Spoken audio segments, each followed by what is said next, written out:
السلام عليكم ورحمة الله وبركاته. إن الحمد لله نحمده ونستعينه ونستغفره ونعوذ بالله من شرور أنفسنا ومن سيئات أعمالنا. من يهده الله فلا مضل له ومن يضلل فلا هادي له. وأشهد أن لا إله إلا الله وحده لا شريك له وأشهد أن محمدا عبده ورسوله صلى الله تعالى عليه وعلى آله وصحبه وسلم تسليما كثيرا. أما بعد فقد قال الإمام البخاري رحمه الله تعالى باب اسم القاطع. قال حدثنا يحيى بن بكير قال حدثنا ليث بن عقيل عن ابن شهاب أن محمد بن جبير بن مطعم قال إن جبير بن مطعم أخبره أنه سمع النبي صلى الله عليه وسلم يقول لا يدخل الجنة قاطع. সম্মানিত ভাতৃমণ্ডলী, আল্লাহ রাব্বুল আলামিনের প্রশংসা এবং প্রিয় নবী সাল্লাল্লাহু আলাইহি সাল্লামের উপর সালাত ও সালামের পর আজ মঙ্গলবার 3রা রজব 1447 হিজরির মোতাবেক 23 ডিসেম্বর 2025 আমাদের ধারাবাহিক আলোচনা সহিহুল বুখারীর আচার ব্যবহার পর্ব নম্বর 5 ইমাম বুখারী রাহিমাহুল্লাহর এই পর্বের অধ্যায় নম্বর 11। এই অধ্যায় বলছেন ইমাম বুখারী রাহিমাহুল্লাহ বাবু ইসমিল কাতে। এই অধ্যায় হচ্ছে আত্মীয়তার সম্পর্ক ছিন্নকারীর গুনাহ সম্পর্কে। আত্মীয়দের সাথে যে সম্পর্ক ছিন্ন করে, সম্পর্ক রাখে না, সেই ব্যক্তির পাপ অন্যায় সম্পর্কে। সে গুনাহগার, সে পাপী, সে কাবিরা গুনাহ করছে। সম্পর্ক না রাখা আত্মীয়দের সাথে কাবিরা গুনাহ। কাবিরা গুনাহ না হলে জাহান্নামের শাস্তির কথা আসতো না। হাদিস 5984 নম্বর। বর্ণনা করছেন তাবেঈ মুহাম্মদ ইবনে জুবাইর ইবনে মুতঈম তার পিতা সম্পর্কে যে ইন্না জুবাইর ইবনে মুতঈমিন, জুবাইর বিন মুতঈম রাদিয়াল্লাহু তাআলা আনহু সাহাবী, আখবরাহু তাকে জানিয়েছেন, মানে তার আব্বা তাকে এই হাদিসটি জানিয়েছেন।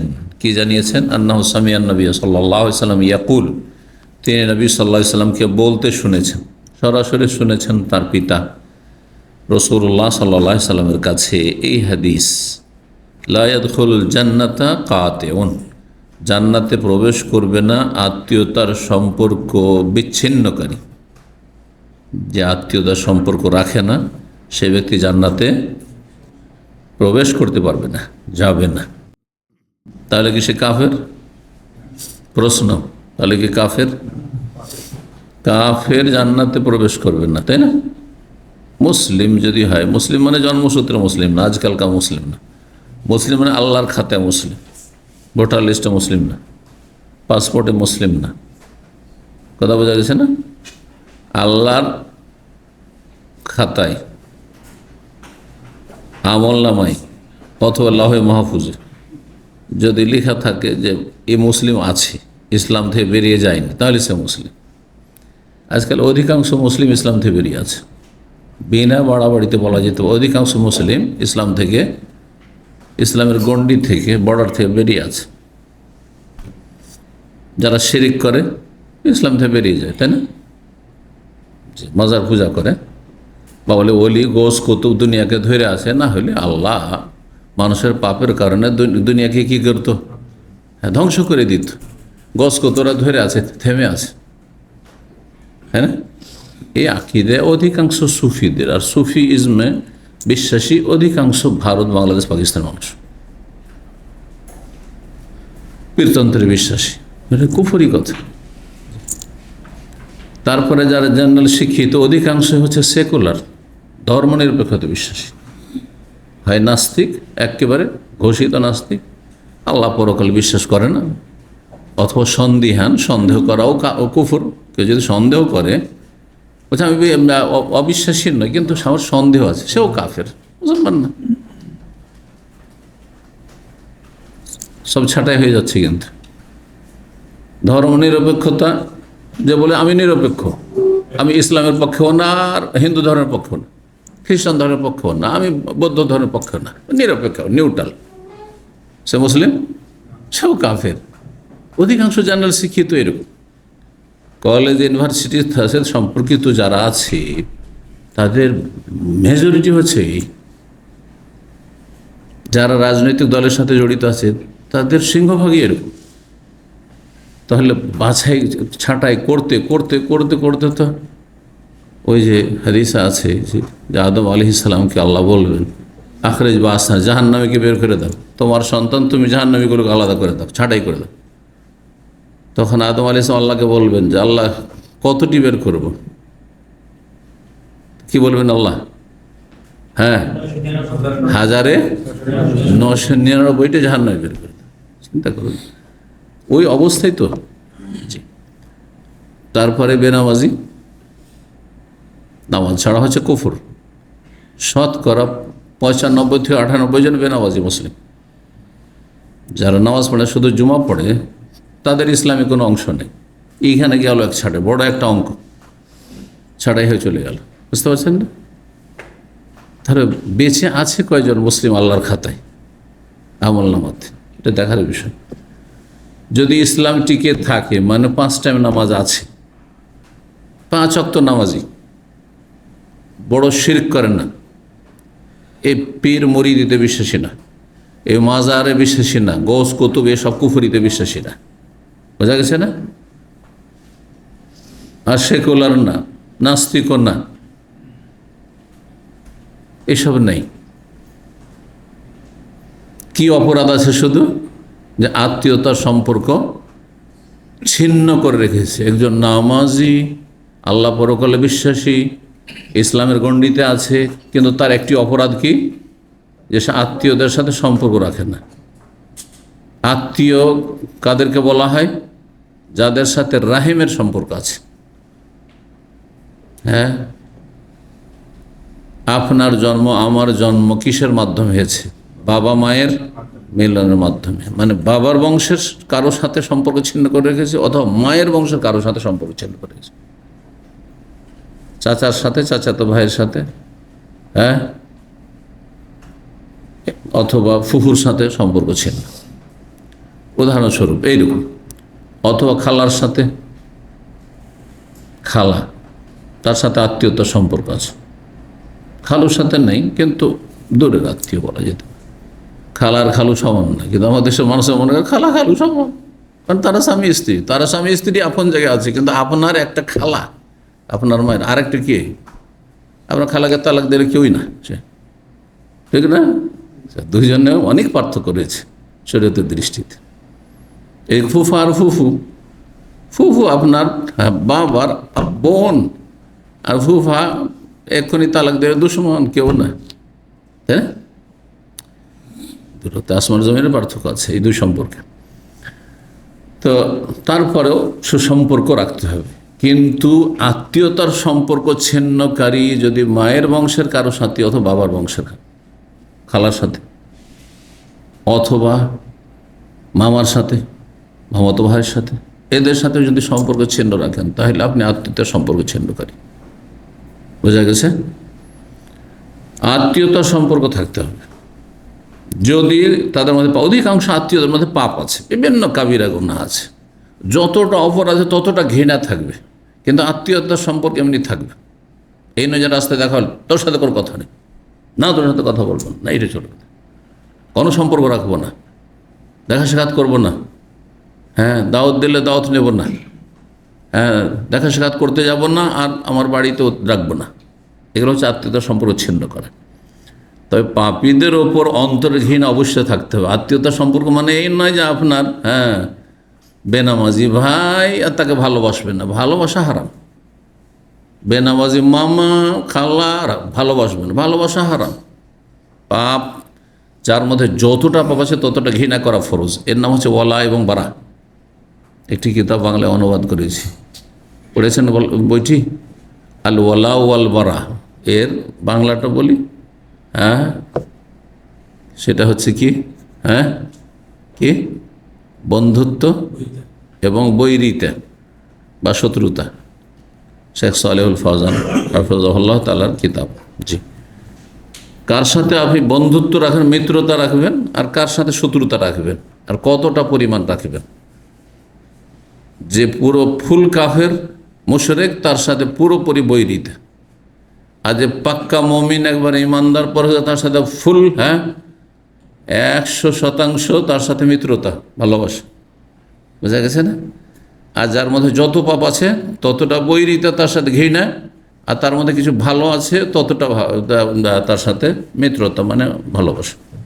মুসলিম সমাজে তার একটু নামাজি কিন্তু গীবত করে, তবে গীবত করার জন্য ওর উপরে ঘৃণা থাকতে হবে, আর নামাজির জন্য তাকে ভালোবাসতে, বোঝা গেছে? একজন লোক নামাজি কিন্তু বেদাতি, মুশরিক না, মাজার পূজারী নয়, কিন্তু বেদাত করে, মিলাদ করে, নিয়ত পড়ে, তারপরে বেদাতের জন্য বেদাতের পরিমাণ ঘৃণা থাকতে হবে, আর যে নামাজি বেনামাজি নয় সেজন্য অতটা ওর উপরে ভালোবাসা থাকতে হবে। এটার নাম হচ্ছে আল ওয়ালা ওয়াল ওয়ারা, এটি আকীদার বিষয়। এই জন্য সবচেয়ে বেশি ভালোবাসি আম্বিয়া রসুলগণকে, আর তার মধ্যে সবচেয়ে বেশি মুহাম্মদ রাসূলুল্লাহ সাল্লাল্লাহু আলাইহি ওয়াসাল্লাম, আমাদের রসুল, তাই না? তারপরে সাহাবায়ে কেরামদেরকে সবচেয়ে বেশি ভালোবাসি, ঠিক না? বাপ মার চাইতে বেশি ভালোবাসি। বাপ মার মধ্যে পাপ থাকলেও যতটা পাপ আছে ততটা ঘৃণা আছে, কিন্তু সাহাবায়ে কেরামদের আমার ঘৃণা নেই, আপনার ঘৃণা নেই। ঘৃণা থাকলে আপনার মুনাফিক, আপনি। হাদিস আছে না যে আনসারীদের সাথে যারা বিদ্বেষ রাখবে তারা মুনাফিক, লা ইউবগিযুহুম ইল্লা মুনাফিক ওয়া লা ইউহিব্বুহুম ইল্লা মুমিন। তো যাই হোক, আত্মীয়তার সম্পর্কের কথা বোঝাচ্ছিলাম, কারণ অনেকে এই বিষয়টি বুঝেন না বা আমল করেন না, না বোঝার কারণে হোক অথবা বুঝে সুঝে আমল করেন না। না, এটি হালকা বিষয় নয়, কিন্তু সম্পর্ক ছিন্ন করা হারাম মানে এই নয় যে ভালোবাসা রাখতে হবে। পাপী, পাপের পরিমাণ তাকে ঘৃণা করতে হবে।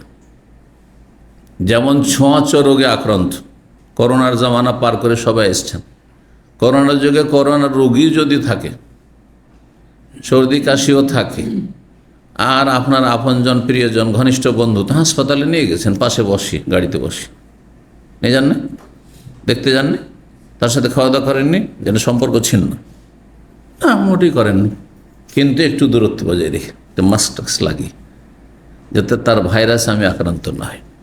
ঠিক তেমনই ঘৃণা এই জন্য থাকতে হবে যে পাপীকে ঘৃণা না করলে আপনিও পাপী হয়ে যাবেন, ওর তরিকায় চলতে লাগবেন, ওর ক্ষেত্রে আপনি দুর্বল হয়ে পড়বেন, আপনি ওর খারাপটাও ভালো লাগতে শুরু হয়ে যাবে। এমনটা হয় যে যাকে ভালোবাসে তার খারাপটা ভালো লাগে, আর যাকে ভালোবাসে না তার ভালোটাও খারাপ লাগে, বুঝছেন না? তো এই বদচরিত্রটা থাকলে হবে না যে আমি ভালোবাসি সেজন্য আপনার খারাপটাও ভালো লাগবে, পজিটিভ হয়ে যাবে, নেগেটিভটাও পজিটিভ হয়ে যাবে, আর আপনার সাথে একটু আমার মনোমালিন্য আছে সেজন্য আপনার ভালোটাও দেখতে পারি না, ওইটারও ভুল ব্যাখ্যা করছি। অহংকারী, দান সাদকা করলে অহংকারী, লোক দেখানো করছে। কেন লোক দেখানো? আপনার অন্তর জানি আমি। তো আত্মীয়তার সম্পর্ক ছিন্ন করা মানে কোনো যোগাযোগ না রাখা। সদাচরণের হক আছে, তার অভাবী হলে তাদের খোঁজ খবর নেওয়ার হক রয়েছে। সবচেয়ে বড় হক হচ্ছে তাদেরকে জাহান্নাম থেকে রক্ষা করা। আপনার খালা বেনামাজি, আপনার ফুফু বেনামাজি, আপনার চাচা বেনামাজি, আপনার মামা বেনামাজি, বেদিন বা মুশরিক, বেদাতি, জাহান্নামে যাবে। সবচেয়ে বড় আত্মীয়তার সুসম্পর্ক যে এদেরকে দাওয়াত দেন আগে, পরকে দাওয়াত দেওয়ার আগে ঘরকে দাওয়াত দেন আপনি। এগুলো আত্মীয় স্বজন, এরা আপনার চোখের সামনে জাহান্নামে যাবে হাসরের মাঠে। আর যদি আপনি অবহেলা করেন তো আপনাকে জাহান্নামে যেতে হবে না। আত্মীয়তার সম্পর্ক রাখতেই হবে, কিন্তু তার মানে এই নয় যে ভালোবাসতেই হবে। ভালো না বেশেও আত্মীয়র সাথে সম্পর্ক রাখা যায়, ভালো না বেশেও আত্মীয়তার সম্পর্ক রাখা যায়। যেমন আমি ছোঁয়াচে রোগের যেগুলো ভাইরাল রোগ, যেগুলো ভাইরাস আছে, হাসি পড়ছে খুব, একটু দূরত্ব বজায় রেখো, ওর সাথে চলাফেরা করছেন, খাওয়া দাওয়া করছেন, একই রুমে থাকছেন, অথবা হাসপাতাল নিয়ে যাচ্ছেন, গাড়িতে উঠাচ্ছেন, করছেন, অনেক সময় হয়েও আপনি আক্রান্ত হয়ে যাচ্ছেন। হচ্ছে পরিবারে দেখেন, আমরা যার পরিবার নিয়ে থাকি, একজন দিয়ে শুরু হলো, কারণ ওদেরকে দূরে সরাইতে পারবো না। একজনের শরীর হলে, সর্দি কাশি শুরু হলে এই সময়টাতে আরও বেশি, আর তারপরে রাউন্ড সবাই অসুস্থ হলো, সবার জ্বর, সবার গলার ব্যথা, সবার সর্দি কাশি, তারপরে তাদের সাথে আছি, কিন্তু একটু দূরে থাকার চেষ্টা করা, এটা কোনো দোষণীয় নেই। দূরত্ব বহাল রেখে তাদের হিতাকাঙ্ক্ষী হইতে হবে, তাদের চিকিৎসার ব্যবস্থা করতে হবে। জি, ওই রকমই আত্মীয়দের মধ্যে যারা খারাপ, তারা হচ্ছে রোগীর মতো। আমি বলি যে পাপী রোগীর মতো। রুগী থেকে যেমন দূরত্ব থাকবেন কিন্তু রুগীকে ভালো করার চেষ্টা করবেন, তেমনি পাপীদের থেকে দূরে থাকবেন যাতে আপনি পাপী না হয়ে যান, ওদের মতো খারাপ না হয়ে যান, কিন্তু তাদেরকে ভালো বানাবার চেষ্টা করবেন, তাদের রোগ ভালো করার চেষ্টা করবেন। এর চাইতে ভালো উদাহরণ কিছু হয় না। তো লা ইয়াদখুলুল জান্নাতা কাতিউন, জান্নাতে যাবেন আত্মীয়তার সম্পর্ক ছিন্নকারী। আবার ফিরে আসি এত কথার পরে, যে তাহলে কি আত্মীয়তার সম্পর্ক ছিন্ন করা কুফরি কাজ না ফাসিকি কাজ? ফাসিক কাজ, কাফের হয় না। কিন্তু জান্নাতে যাবে না যে বলা হয়েছে, এর ব্যাখ্যা কি? একটা শব্দ দিয়ে ব্যাখ্যা করতে পারবেন, সেটা কি? দখুলান আউয়ালিয়ান। প্রথমখানে জান্নাতে যাবে না, যতই মুসল্লি হোক না কেন, আর যতই সালাফি আর আহলে হাদিস হোক না কেন, আত্মীয়তার সম্পর্ক ছিন্নকারী আর যতই নেক আমল থাক না কেন, এই একটি অপরাধের কারণে প্রথমখানে জান্নাতে যেতে পারবে না, জাহান্নামে যাবে আর জ্বলে তারপরে আসবে। কাফফারা যখন মোচন হবে তখন আসবে, অথবা রাসূলুল্লাহ শাফাত হবে, কোন আল্লাহর বান্দার শাফাত হবে, হ্যাঁ, অথবা আল্লাহর রহমত হবে, সেটা ভিন্ন বিষয়। কখনো কখনো এই জাহান্নামের শাস্তির যে ধমক দেওয়া হয়েছে বা শাসানির কথা বলা হয়েছে, এটা রহমতের কারণে হালকা হয়ে যেতে পারে। এটা মনে রাখতে হবে যে আত্মীয়তার সম্পর্ক ছিন্নকারী জান্নাতে যাবে না মানে ওকে জাহান্নামে যেতেই হবে, এটা হচ্ছে আসল। কিন্তু আমরা তো গায়েব জানি না, হতে পারে আল্লাহর রহমত হয়ে গেছে।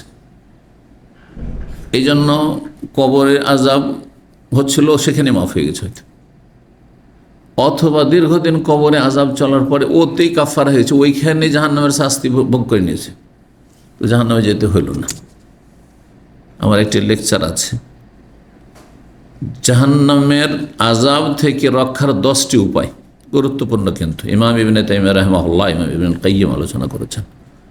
পাপীর জন্য, ভালো মানুষের জন্য এটি কথা বলছেন। ভালো মানুষ তো, ভালো মানুষের আমল আছে, আমল আল্লাহর রহমতের ওসিলা হবে। আল্লাহর রহমতে সবাই জান্নাত যাবেন, কিন্তু আল্লাহর রহমতের মাধ্যম হবে কি? মানুষের ঈমান এবং নেক আমল। কিন্তু পাপীর জন্য 10টি মাধ্যম আছে জাহান্নাম থেকে রক্ষার, যেগুলি বলার এখানে সময় নেই, কিন্তু আলোচনাটি শুনতে পারেন। জি, তো জান্নাতে যাবে না আত্মীয়তার সম্পর্ক ছিলেন কাতেউন, মানে কাতেউল রাহিম বা কাতেউর রাহিম, আত্মীয়তার সম্পর্ক ছিন্নকারী, মানে প্রথমখানে জান্নাতে যাবে না। এটি হচ্ছে তার পানিশমেন্ট। যেমন আজকালকার আইন কানুনে, দেশের যে রাষ্ট্রীয় আইন, তাতে বিভিন্ন অপরাধের, ক্রাইমের বিভিন্ন শাস্তি আছে। মার্ডার কেসে 5 বছর জেল ধরেন, হ্যাঁ, একটা উদাহরণস্বরূপ বলছি। চোরের এতদিনের জেল, হ্যাঁ, ঘুষের, হ্যাঁ, এতদিনের জেল। কারণ সৌদি আরবে আমি যতটা জানি যে কোনো পুলিশকে ঘুষ দিতে গেছেন 1 বছর জেল। একজন বাংলাদেশি, ওটা চিনতাম, সেটা বিয়ের সাথে সব ঠিক করেছে, বিয়ে করবে দেশে গিয়ে, অনেক বছর আগে, প্রায় 2000 সালের দিকে ঘটনা। তো দেশে যাবে আর গাড়ি চালাতো, ড্রাইভিং করতো। তখনকার যুগে তো আর এই 3000 ছিল না, এখন তো সবাই ভয় পায়। তখন 500 রিয়াল দিয়ে কন্ট্রোল করা যেত না। হ্যাঁ, তো সিগন্যাল ক্রস করে চলে গেছে, হ্যাঁ, রেড হওয়ার পরে পুলিশে ধরে নিয়েছে। পুলিশে ধরে ভাবছে যে হয়তো 500 রিয়াল গানামার লাগবে, কি জেলও নিয়ে যেতে পারে, তো জেল থেকে বাঁচার জন্য। অথচ কয়েক ঘন্টার বা 2-1 দিনের জেল ছিল, হয়তো ছিল। 100 টাকা বকশিস দিতে গেছে ওকে। 100 টাকা যেমনই বের করে দিয়েছে, পুলিশটা ছিল ধার্মিক, অথচ সাথে সাথে ওকে গাড়িতে উঠিয়ে নিয়ে গিয়ে জেল হাজতের থানায় ঢুকিয়ে দিল, যে আমাকে রাষ্ট্র ঘুষ দিচ্ছিল। ছিল কেস কিসের? ট্রাফিক কেস ছিল, সামান্য হালকা ছিল। হ্যাঁ, হয়তো 500 টাকা লাগতো বা মায়াটা হয়ে যেত, কিন্তু ঘুষ দেওয়ার কারণে কি হলো, ও জেলে চলে গেল। আর গিয়ে জেলে বক্তব্য করতে গেছি, ওই ছেলেটাকে চিনতাম, গিয়ে ওখানে হাজির। আরে এখানে কেন এই ছেলেটা? তো জানতাম যে নামাজ ছেলেটা। তো বলছে যে এইরকম ব্যাপার, 100 টাকা আমি ঘুষ বকশিস দিতে গেছিলাম, আর সাথে সাথে উঠিয়ে নিয়ে আমাকে জেলে পাঠিয়ে দিয়েছে। এখন সাজা বেশি 1 বছর সাজা হয়েছে। বিয়ের স্বপ্ন সব চোরমার হয়ে 1 বছর পরে, বুঝতে পারছেন না? এই জন্য কখনো একটা অপরাধ ঢাকার জন্য অন্য কোনো অপরাধ করবেন না। আজকাল সফরে গেলে অনেকে ধরা পড়ে গেছে ঘুষ দিতে যায়, বাঙালি কিছু দালাল ছাড়া আছে এগুলোতে আশেপাশে। এই দালালগুলো কিছু পয়সা খায় আর তারপরে পয়সা দেয়। এক হারামখোর পয়সা খায়, তারপরে আর এক হারামখোরকে পয়সা দেয়, এইভাবে ছুটায়।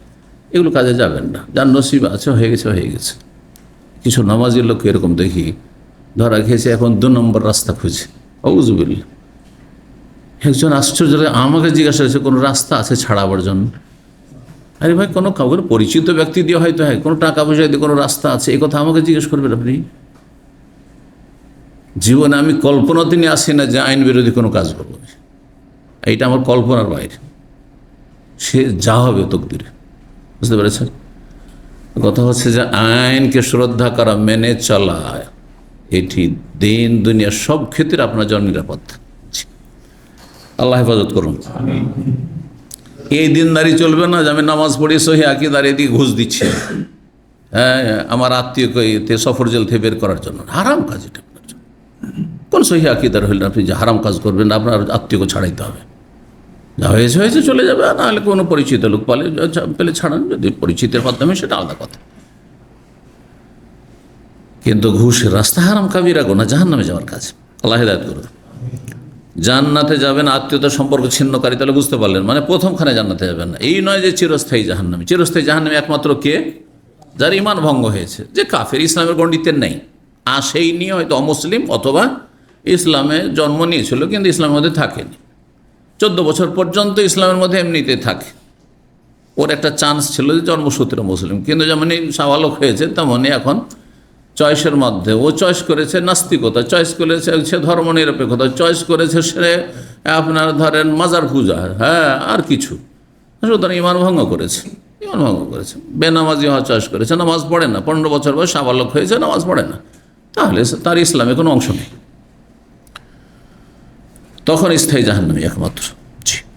এটি পার্থক্য আহলুস সুন্নাত ওয়াল জামাতের খাওয়ারেজ আর মুতাজিলার সাথে। খারেজি জঙ্গিরা আর মুতাজিলা ওরা বলছে যে জান্নাত না হয় জাহান্নাম, মাঝামাঝি কিছু নেই, অস্থায়ী জাহান্নাম বলে কিছু নেই। বাংলাদেশে কিছু বক্তাও এরকম আছে, মুতাজিলা বা খারিজি বক্তা, বুঝছেন না? জামাতি কিছু খারিজি বক্তা আছে, তাদের বক্তব্য জাহান্নাম তো জাহান্নাম, আর জাহান্নাম থেকে হমাহম্বে খারেজি মিনান নার, জাহান্নাম থেকে বের হবে না, এটা শুধুমাত্র কাফের জন্য। কিন্তু মুসলিম যদি ইসলামে গণ্ডিত থেকে চোর ডাকাত যাই হোক না কেন, একদিন না একদিন জান্নাতে আসবে জাহান্নাম থেকে বেরিয়ে। এটা হচ্ছে আহলে সুন্নাত ওয়াল জামাতের আকীদা। আর এর ভিন্ন আকীদা স্থায়ী জাহান্নামী, না হয় স্থায়ী জান্নাতি, মাঝামাঝি কিছু নাই। এটা হচ্ছে গুমরা ফিরকাদের আকীদা, বাতিল আকীদা। আল্লাহ এ ভ্রান্ত আকীদা থেকে হেফাজত করুক। 12 নম্বর অধ্যায় হচ্ছে বাবু মান বসে তাল্লাহ ফিরিজ সালাতির রাহিম। এ অধ্যায় হচ্ছে কারো যদি রিজিকের দ্বারকে প্রশস্ত করা হয়, কারো রুজিকে প্রশস্ত করা হয়, মানে আল্লাহ রাব্বুল আলামিন আপনার রুজি মানে সাধারণ মানুষরা বুঝে যে শুধু টাকা পয়সা, খাওয়া দাওয়া, তাই না? রুজি মানে আপনার ভাগ, আপনার অংশ। রিজিকের শাব্দিক অর্থে হচ্ছে নসিব, মানে আপনার ভাগ, অংশ। আপনার অংশ এলমে, আপনার অংশ আমলে, আপনার অংশ আয়ুতে, আপনার আমার অংশ হচ্ছে রিজিকে, টাকা পয়সায়, হ্যাঁ, আপনার অংশ হচ্ছে সুস্থতায়, সুস্থতা রিজিক, আপনার সব কিছু রিজিক। তো আপনার ভাগে যা কিছু আল্লাহ বন্টন করে দিয়েছেন এটার নাম রিজিক। কিন্তু রিজিক শব্দটিকে বাংলাভাষী বা উর্দু ভাষীরা কি করেছে, একেবারে সীমিত করে দিয়েছে যে আমি, হ্যাঁ, আল্লাহ আমাকে অনেক রিজিক দিয়েছেন, মানে আয়ু বুঝে না, সুস্থতা বুঝে না, ছেলে মেয়েকে রিজিক বলেন না, অথচ ছেলে মেয়ে 4-10 সহবাসের দোয়াতে মারা জাক্তানা আছে, ওখানে টাকা পয়সার কথা আছে নাকি? বিসমিল্লাহে আল্লাহ জান্নাবিনা শাইতান ওয়া জান্নাবিশ শাইতান মা রাযাকতানা, যা আমাকে রিজিক দেবে, মানে ছেলে মেয়ে। ওখানে টাকা পয়সার কথা কোথায় আসলে? ওখানে খাওয়া দাওয়ার কথা, খাদ্য পানীয়র কথা কোথায় আসে? বুঝতে পারছেন না? তাহলে রিজিক মানে আমাদের দেশে ভুল মানে অর্থ বুঝে আছে।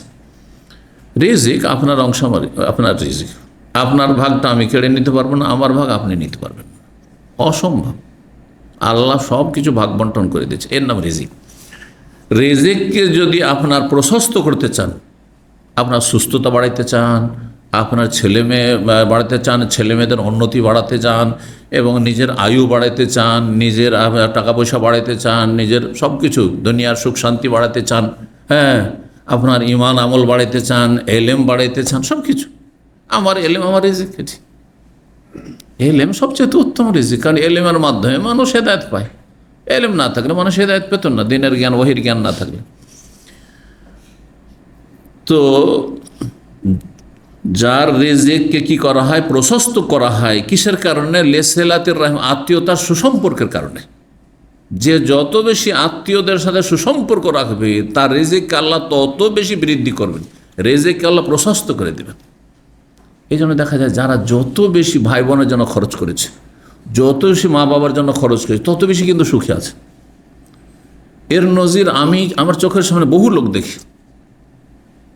5 ভাই 10 ভাইয়ের মধ্যে সবচেয়ে বেশি যে ত্যাগ স্বীকার করেছে, যে সবচেয়ে বেশি বাপ মায়ের জন্য খরচ করেছে, বড় ছেলে অথবা মেজর ছেলে আগেরগুলো, যে সবচেয়ে বেশি অবদান রেখেছে সংসারে, ভাই বোনদের ক্ষেত্রে সবকে মানুষ করেছে, বিয়ে শাদী দিয়েছে, আর কত কি করেছে, এত করার পরে ওই বেশি সুখী।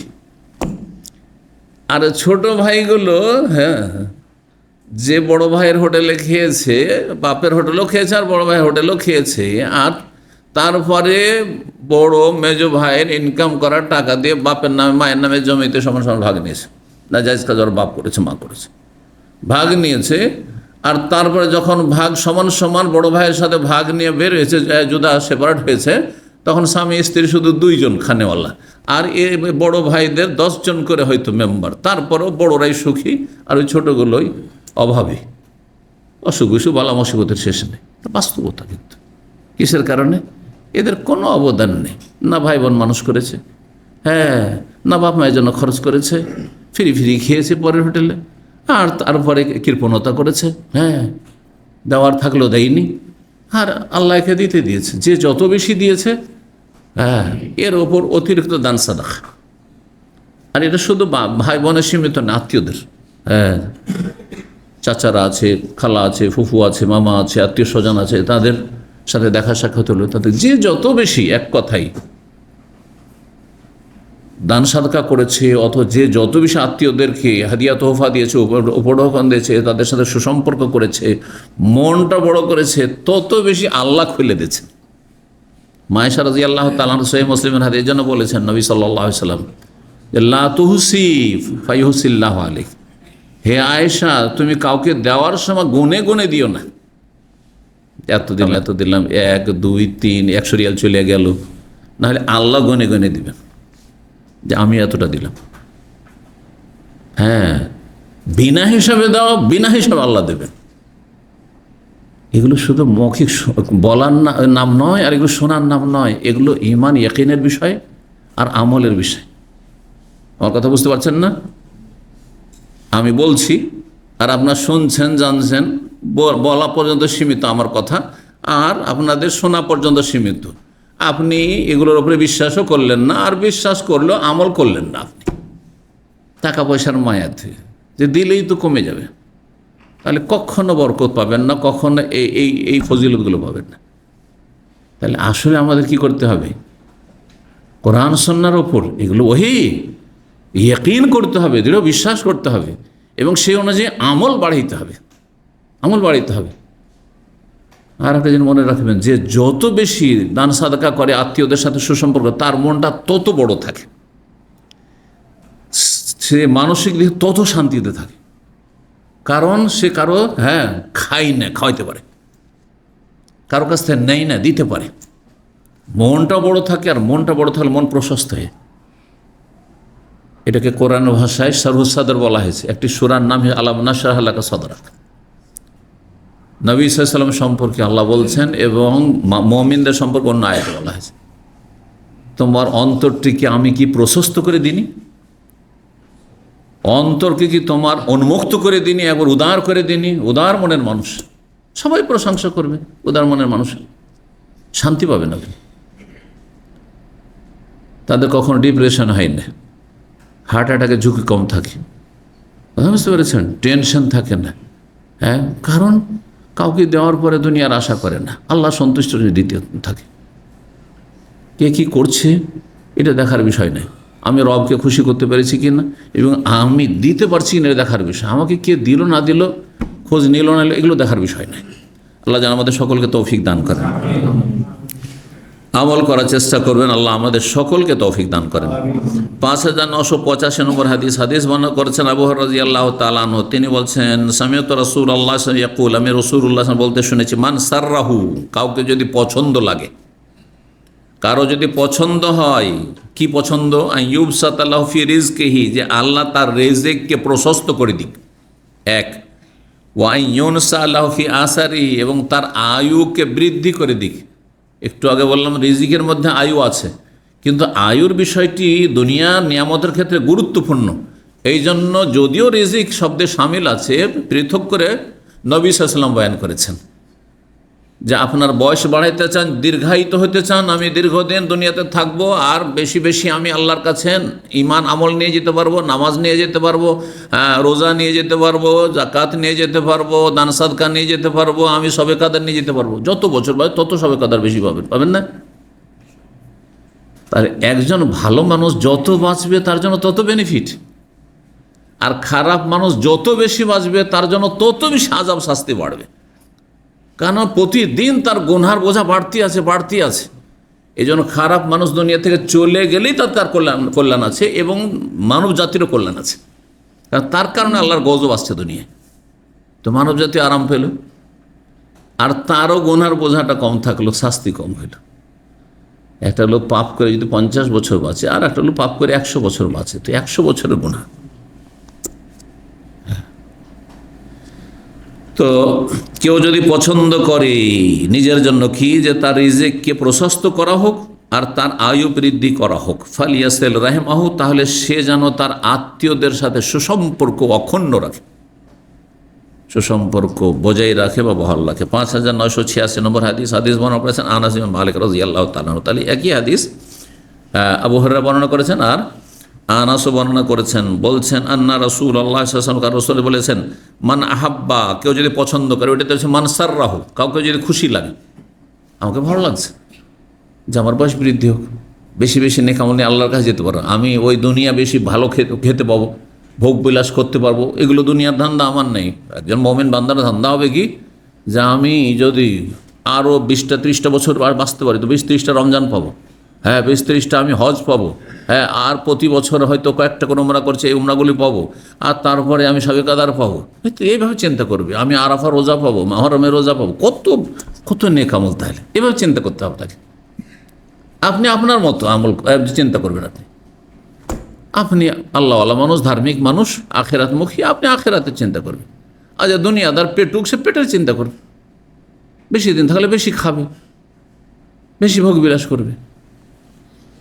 মান আহাব্বা, যে ভালোবাসে, ইউবসাতা লাহু ফি রিজকি, যে তার রিজিককে প্রশস্ত করা হোক, ওয়া ইউনসা লাহু ফি আসি, ইউনসা মানে ইউআখার, হ্যাঁ তার আয়ু বৃদ্ধি করা হোক। বৃদ্ধি করা হচ্ছে শাব্দিক অর্থ, ইউনসান মানে বিলম্ব করা, মানে তার মরণে বিলম্ব করা হোক, তার মানে আয়ু বৃদ্ধি করা হোক, তাকে দীর্ঘায়িত করা হোক। তাহলে কি করুক, ফালিয়াসিল রাহিমাহু, সে যেন আত্মীয়তার সুসম্পর্ক অটুট রাখে বা অখণ্ড রাখে। 13 নম্বর অধ্যায় বলছে বাবনে মান ওয়াসালাহুল্লাহ, যে ব্যক্তি আত্মীয়দের সাথে সুসম্পর্ক রাখবে, আল্লাহও তার সাথে ভালো সম্পর্ক রাখবে। আল্লাহর সাথে যদি সম্পর্ক মজবুত রাখতে চান, গভীর রাখতে চান, তাহলে আত্মীয়দের সাথে সম্পর্ক ভালো রাখেন। যত বেশি আত্মীয়দের সাথে সম্পর্ক ভালো আছে, তত আল্লাহর সাথে আপনার সম্পর্ক ভালো আছে। শুধু নামাজ দিয়ে আল্লাহর সাথে সম্পর্ক হয় না, কিন্তু নামাজ ছাড়াও আবার হয় না।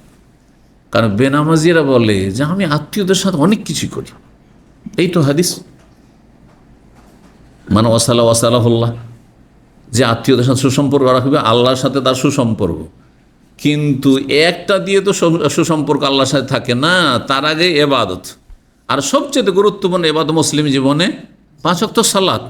শুধু 5 ওয়াক্ত সালাত না থাকলে আত্মীয়দের সাথে সুসম্পর্ক রেখে আল্লাহর সাথে আপনি সুসম্পর্ক রাখবেন, এটা অসম্ভব কথা। আগেরটা আগে, নামাজের গুরুত্ব বেশি না আত্মীয়তার সুসম্পর্কের গুরুত্ব বেশি? দুটোতে তুলনা করলে আগে নামাজের গুরুত্ব। কিন্তু যেমন নামাজ ছাড়া জান্নাত নেই, তেমনি আত্মীয়তার সুসম্পর্ক ছাড়া জান্নাত নেই। হালকা বিষয় মনে করলে হবে না।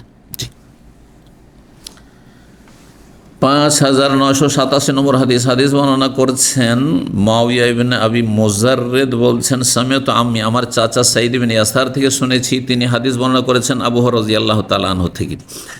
নবী সাল্লাল্লাহু আলাইহি ওয়াসাল্লাম বলেন, ইন্নাল্লাহা খালাকাল খালকা, আল্লাহ রাব্বুল সমস্ত সৃষ্টিকুলকে সৃষ্টি করলেন, আসমান জমিন এবং এই উভয়ের মাঝে এবং ভূগর্ভে যা কিছু আছে সব কিছু আল্লাহ সৃষ্টি করলেন। কয় দিনে সৃষ্টি করেছেন? 6 দিনে সৃষ্টি করেছেন। জি, আল্লাহ সমস্ত সৃষ্টিকুলকে সৃষ্টি করলেন। সমস্ত কেন বললাম? যেমন আলহামদ মানে সমস্ত প্রশংসা, ওই রকম আল খালক মানে সমস্ত সৃষ্টি। আলিফ লাম এটাকে আরবি গ্রামার বলে ইস্তেগরাক, যাবতীয় অর্থ হয়। হাত্তা ইযা ফারাগা মিন খালকিহি, যখন আল্লাহ সৃষ্টি করে অবসর হলেন মানে সমাপ্ত করলেন, সৃষ্টি করা শেষ করলেন। আল্লাহ রাব্বুল আলামিন এক কথায় কোন দিয়ে তো সব সৃষ্টি করে দিতে পারতেন, তো 6 দিন কেন লাগাইলেন? এটা নাস্তিকরা অনেক সময় প্রশ্ন করে, বুঝছেন না? এটা আমাদেরকে শেখানোর জন্য, হ্যাঁ আমাদেরকে শেখানোর জন্য, কারণ আমাদের সীমিত ক্ষমতা দেওয়া হয়েছে। কোনো যদি কাজ করতে চান তাহলে আপনাকে নিয়মিত লেগে থাকতে হবে, হ্যাঁ লেগে থাকতে হবে, অধৈর্য হইলে হবে না। আল্লাহ রাব্বুল যেখানে এক মুহূর্তের মধ্যে কোন দিয়ে সব কিছু সৃষ্টি করতে পারতেন, তিনিও 6 দিনে সব কিছু সৃষ্টি করেছেন, তাহলে আমাদেরকে লেগে থাকতে হবে না? যারা এলমের ময়দানে আছেন দীর্ঘদিন লেগে থাকতে হবে। কিছুদিন ইসলামী সেন্টার আসা বলছে যথেষ্ট শিক্ষা হয়ে গেছে, এখন মুফতি হয়ে গেছি হোয়াটসঅ্যাপ গ্রুপে, এটা হইলে হবে না। এখন আর শেখার প্রয়োজন নেই, এটা হইলে হবে না। আপনাকে লেগে থাকতে হবে, ইবাদত বন্দেগীতে সারা জীবন লেগে থাকতে হবে, এলম শিখায় সারা জীবন লেগে থাকতে হবে। কি আওয়াজ আসছে না? ঠিক, হ্যাঁ কম আছে তোমার। হাত্তা ইযা ফারাগা মিন খালকিহি, যখন আল্লাহ রাব্বুল শেষ করলেন তার সৃষ্টি, কালাতির রাহিমু, তার মধ্যে একটি সৃষ্টি আল্লাহর হচ্ছে আত্মীয়তার সম্পর্ক, রাহিমের সম্পর্ক। রাহিম মানে কিন্তু মাতৃগর্ভ, জরায়ু, বাচ্চাদানে যেটাতে বাচ্চা থাকে, গর্ভধারণ করে মায়েরা। এ রাহিম আল্লাহর কাছে এই যে আত্মীয়তার সম্পর্ক অদৃশ্য জিনিস, কিন্তু এমন না যে দৃশ্য। যেমন আমাদের আল্লাহ আস্তে আস্তে আত্মীয়তার সম্পর্ক অদৃশ্য জিনিস, কিন্তু অদৃশ্যকে আল্লাহ রাব্বুল আলামিন, আমাদের কাছে অদৃশ্য কিন্তু আল্লাহ রাব্বুল আলামিনের কাছে সব কিছুই সহজ, তাই না? এই জন্য আমাদের আমলগণ নেকি আর গুনাহ আছে না? নেই, নেকিও আছে গুনাহ আছে।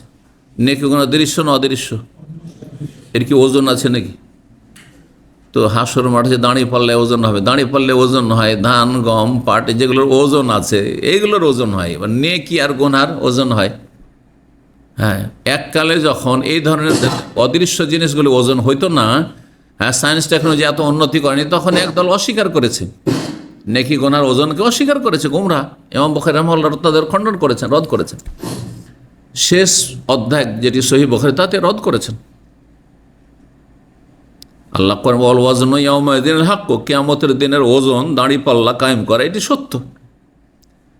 আজকাল অস্বীকার করবে না, কারণ সায়েন্সে বলছে যে যা দেখা যায় না তা ওজন করা যায়। হ্যাঁ, থার্মোমিটারে আপনার জ্বর আমার জ্বর, তারপরে বিপি হাই না লো, হ্যাঁ সব কিছু চেক করে নিচ্ছে। এগুলো অদৃশ্য জিনিস, তাই না? কারেন্ট, বিদ্যুৎ, হ্যাঁ কত ভোল্টেজ আছে সব চেক করে নিচ্ছে, ঠিক না? তারপরে বাতাসের গতি, তারপরে এই যে আপনার যেটাকে বলা হচ্ছে টেম্পারেচার, এখন এই শীতকালে এখন দামামের টেম্পারেচার কত, তাই না? কোনো দেশে মাইনাস চলছে, কোনো দেশে প্লাস চলছে, কোনো দেশে এখন এখনও পৃথিবীতে আছে অনেক জায়গায় গ্রীষ্মকাল, অনেক জায়গায় আছে পৃথিবীতে।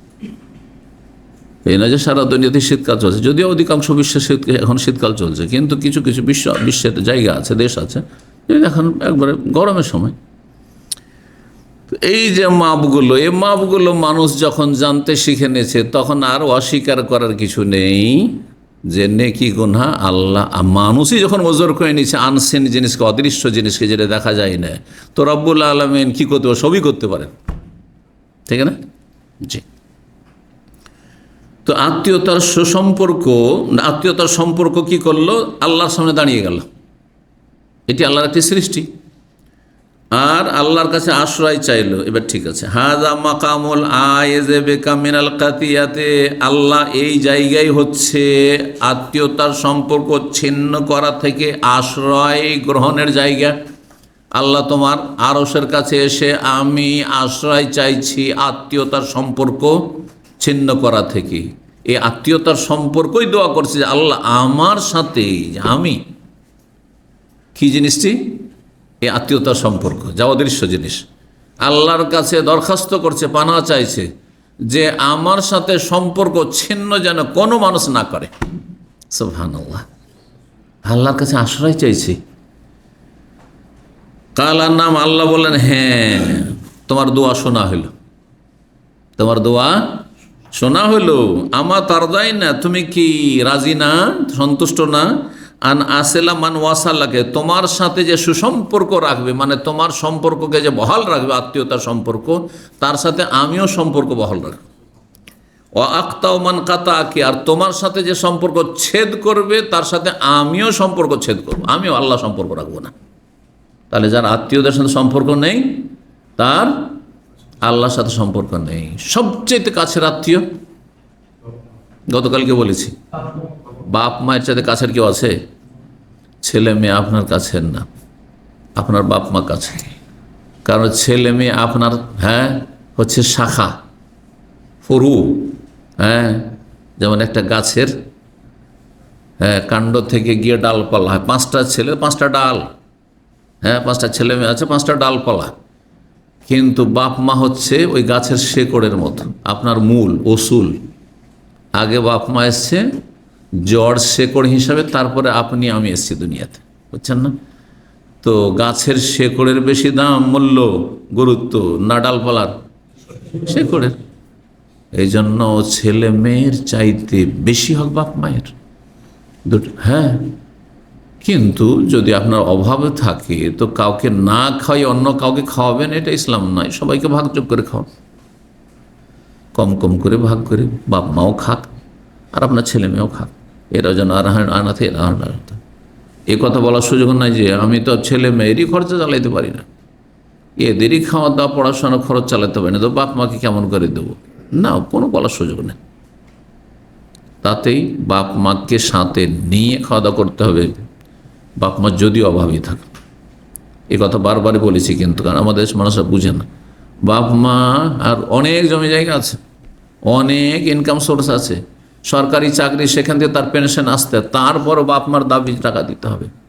আর আপনি এদিকে সংসার চালাতে পারেন, তখন বাপ মায়ের জন্য এটা জায়েজ নয়। ছেলে নিজের সংসার, নিজের ছেলে মেয়ে স্ত্রীর জন্য হিমশিম খাচ্ছে সংসার চালাতে, আর আপনি পেনশন পাওয়ার পরেও আপনি ওখানে টাকা চান, আপনার বিবেক নেই, বুঝতে পারছেন না? জি, বড় যে হালাত আছে কিন্তু আমাদের সমাজে। কালাত বাল্লা, তখন ওই আত্মীয়তার সম্পর্ক আল্লাহকে বলল, অবশ্যই আরব, আল্লাহ আমি রাজি। কিসে রাজি? যে তোমার সাথে কেউ সম্পর্ক রাখে যদি, তা আমি সম্পর্ক রাখবো আল্লাহ, আর না হলে ওর সাথে আমার সম্পর্ক নেই, এতে রাজি। দোয়া কবুল। আল্লাহ বলে ফাহু আল্লাহকে, এটা তোমাকে দেওয়া হইল।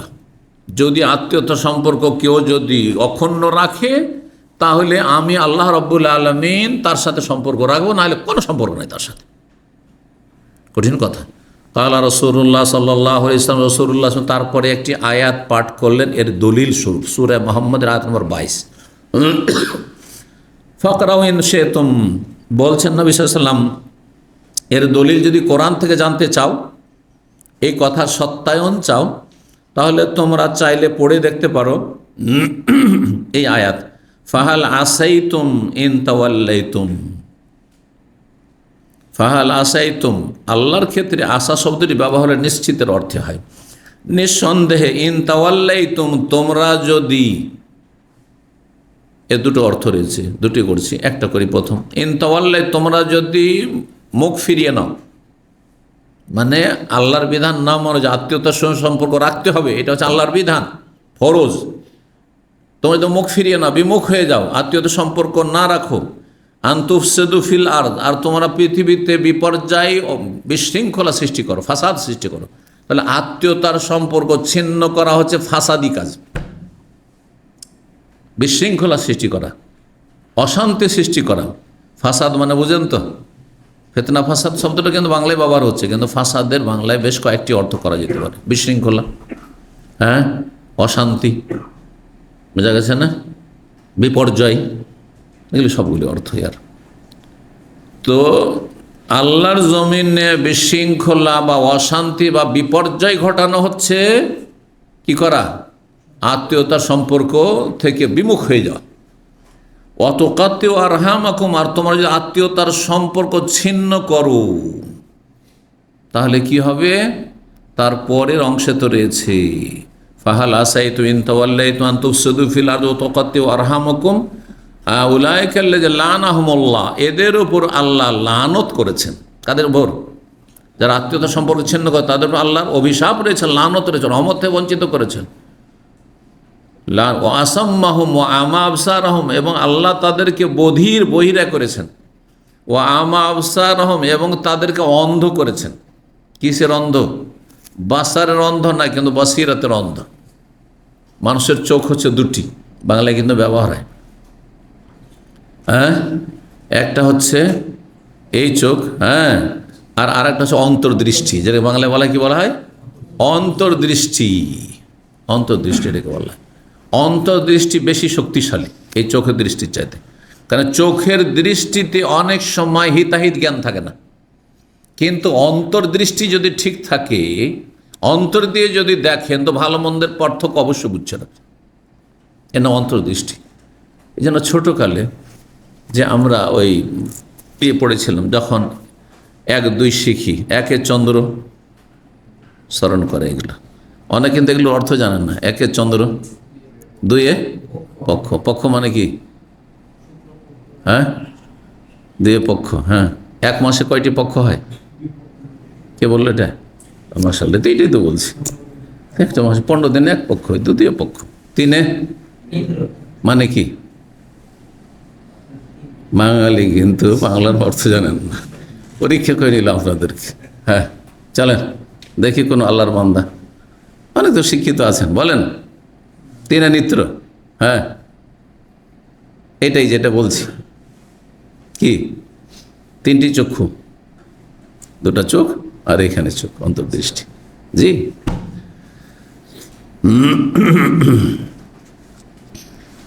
চলেন, ফেল করে গেলেন আপনারা। হ্যাঁ, এ হচ্ছে অবস্থা।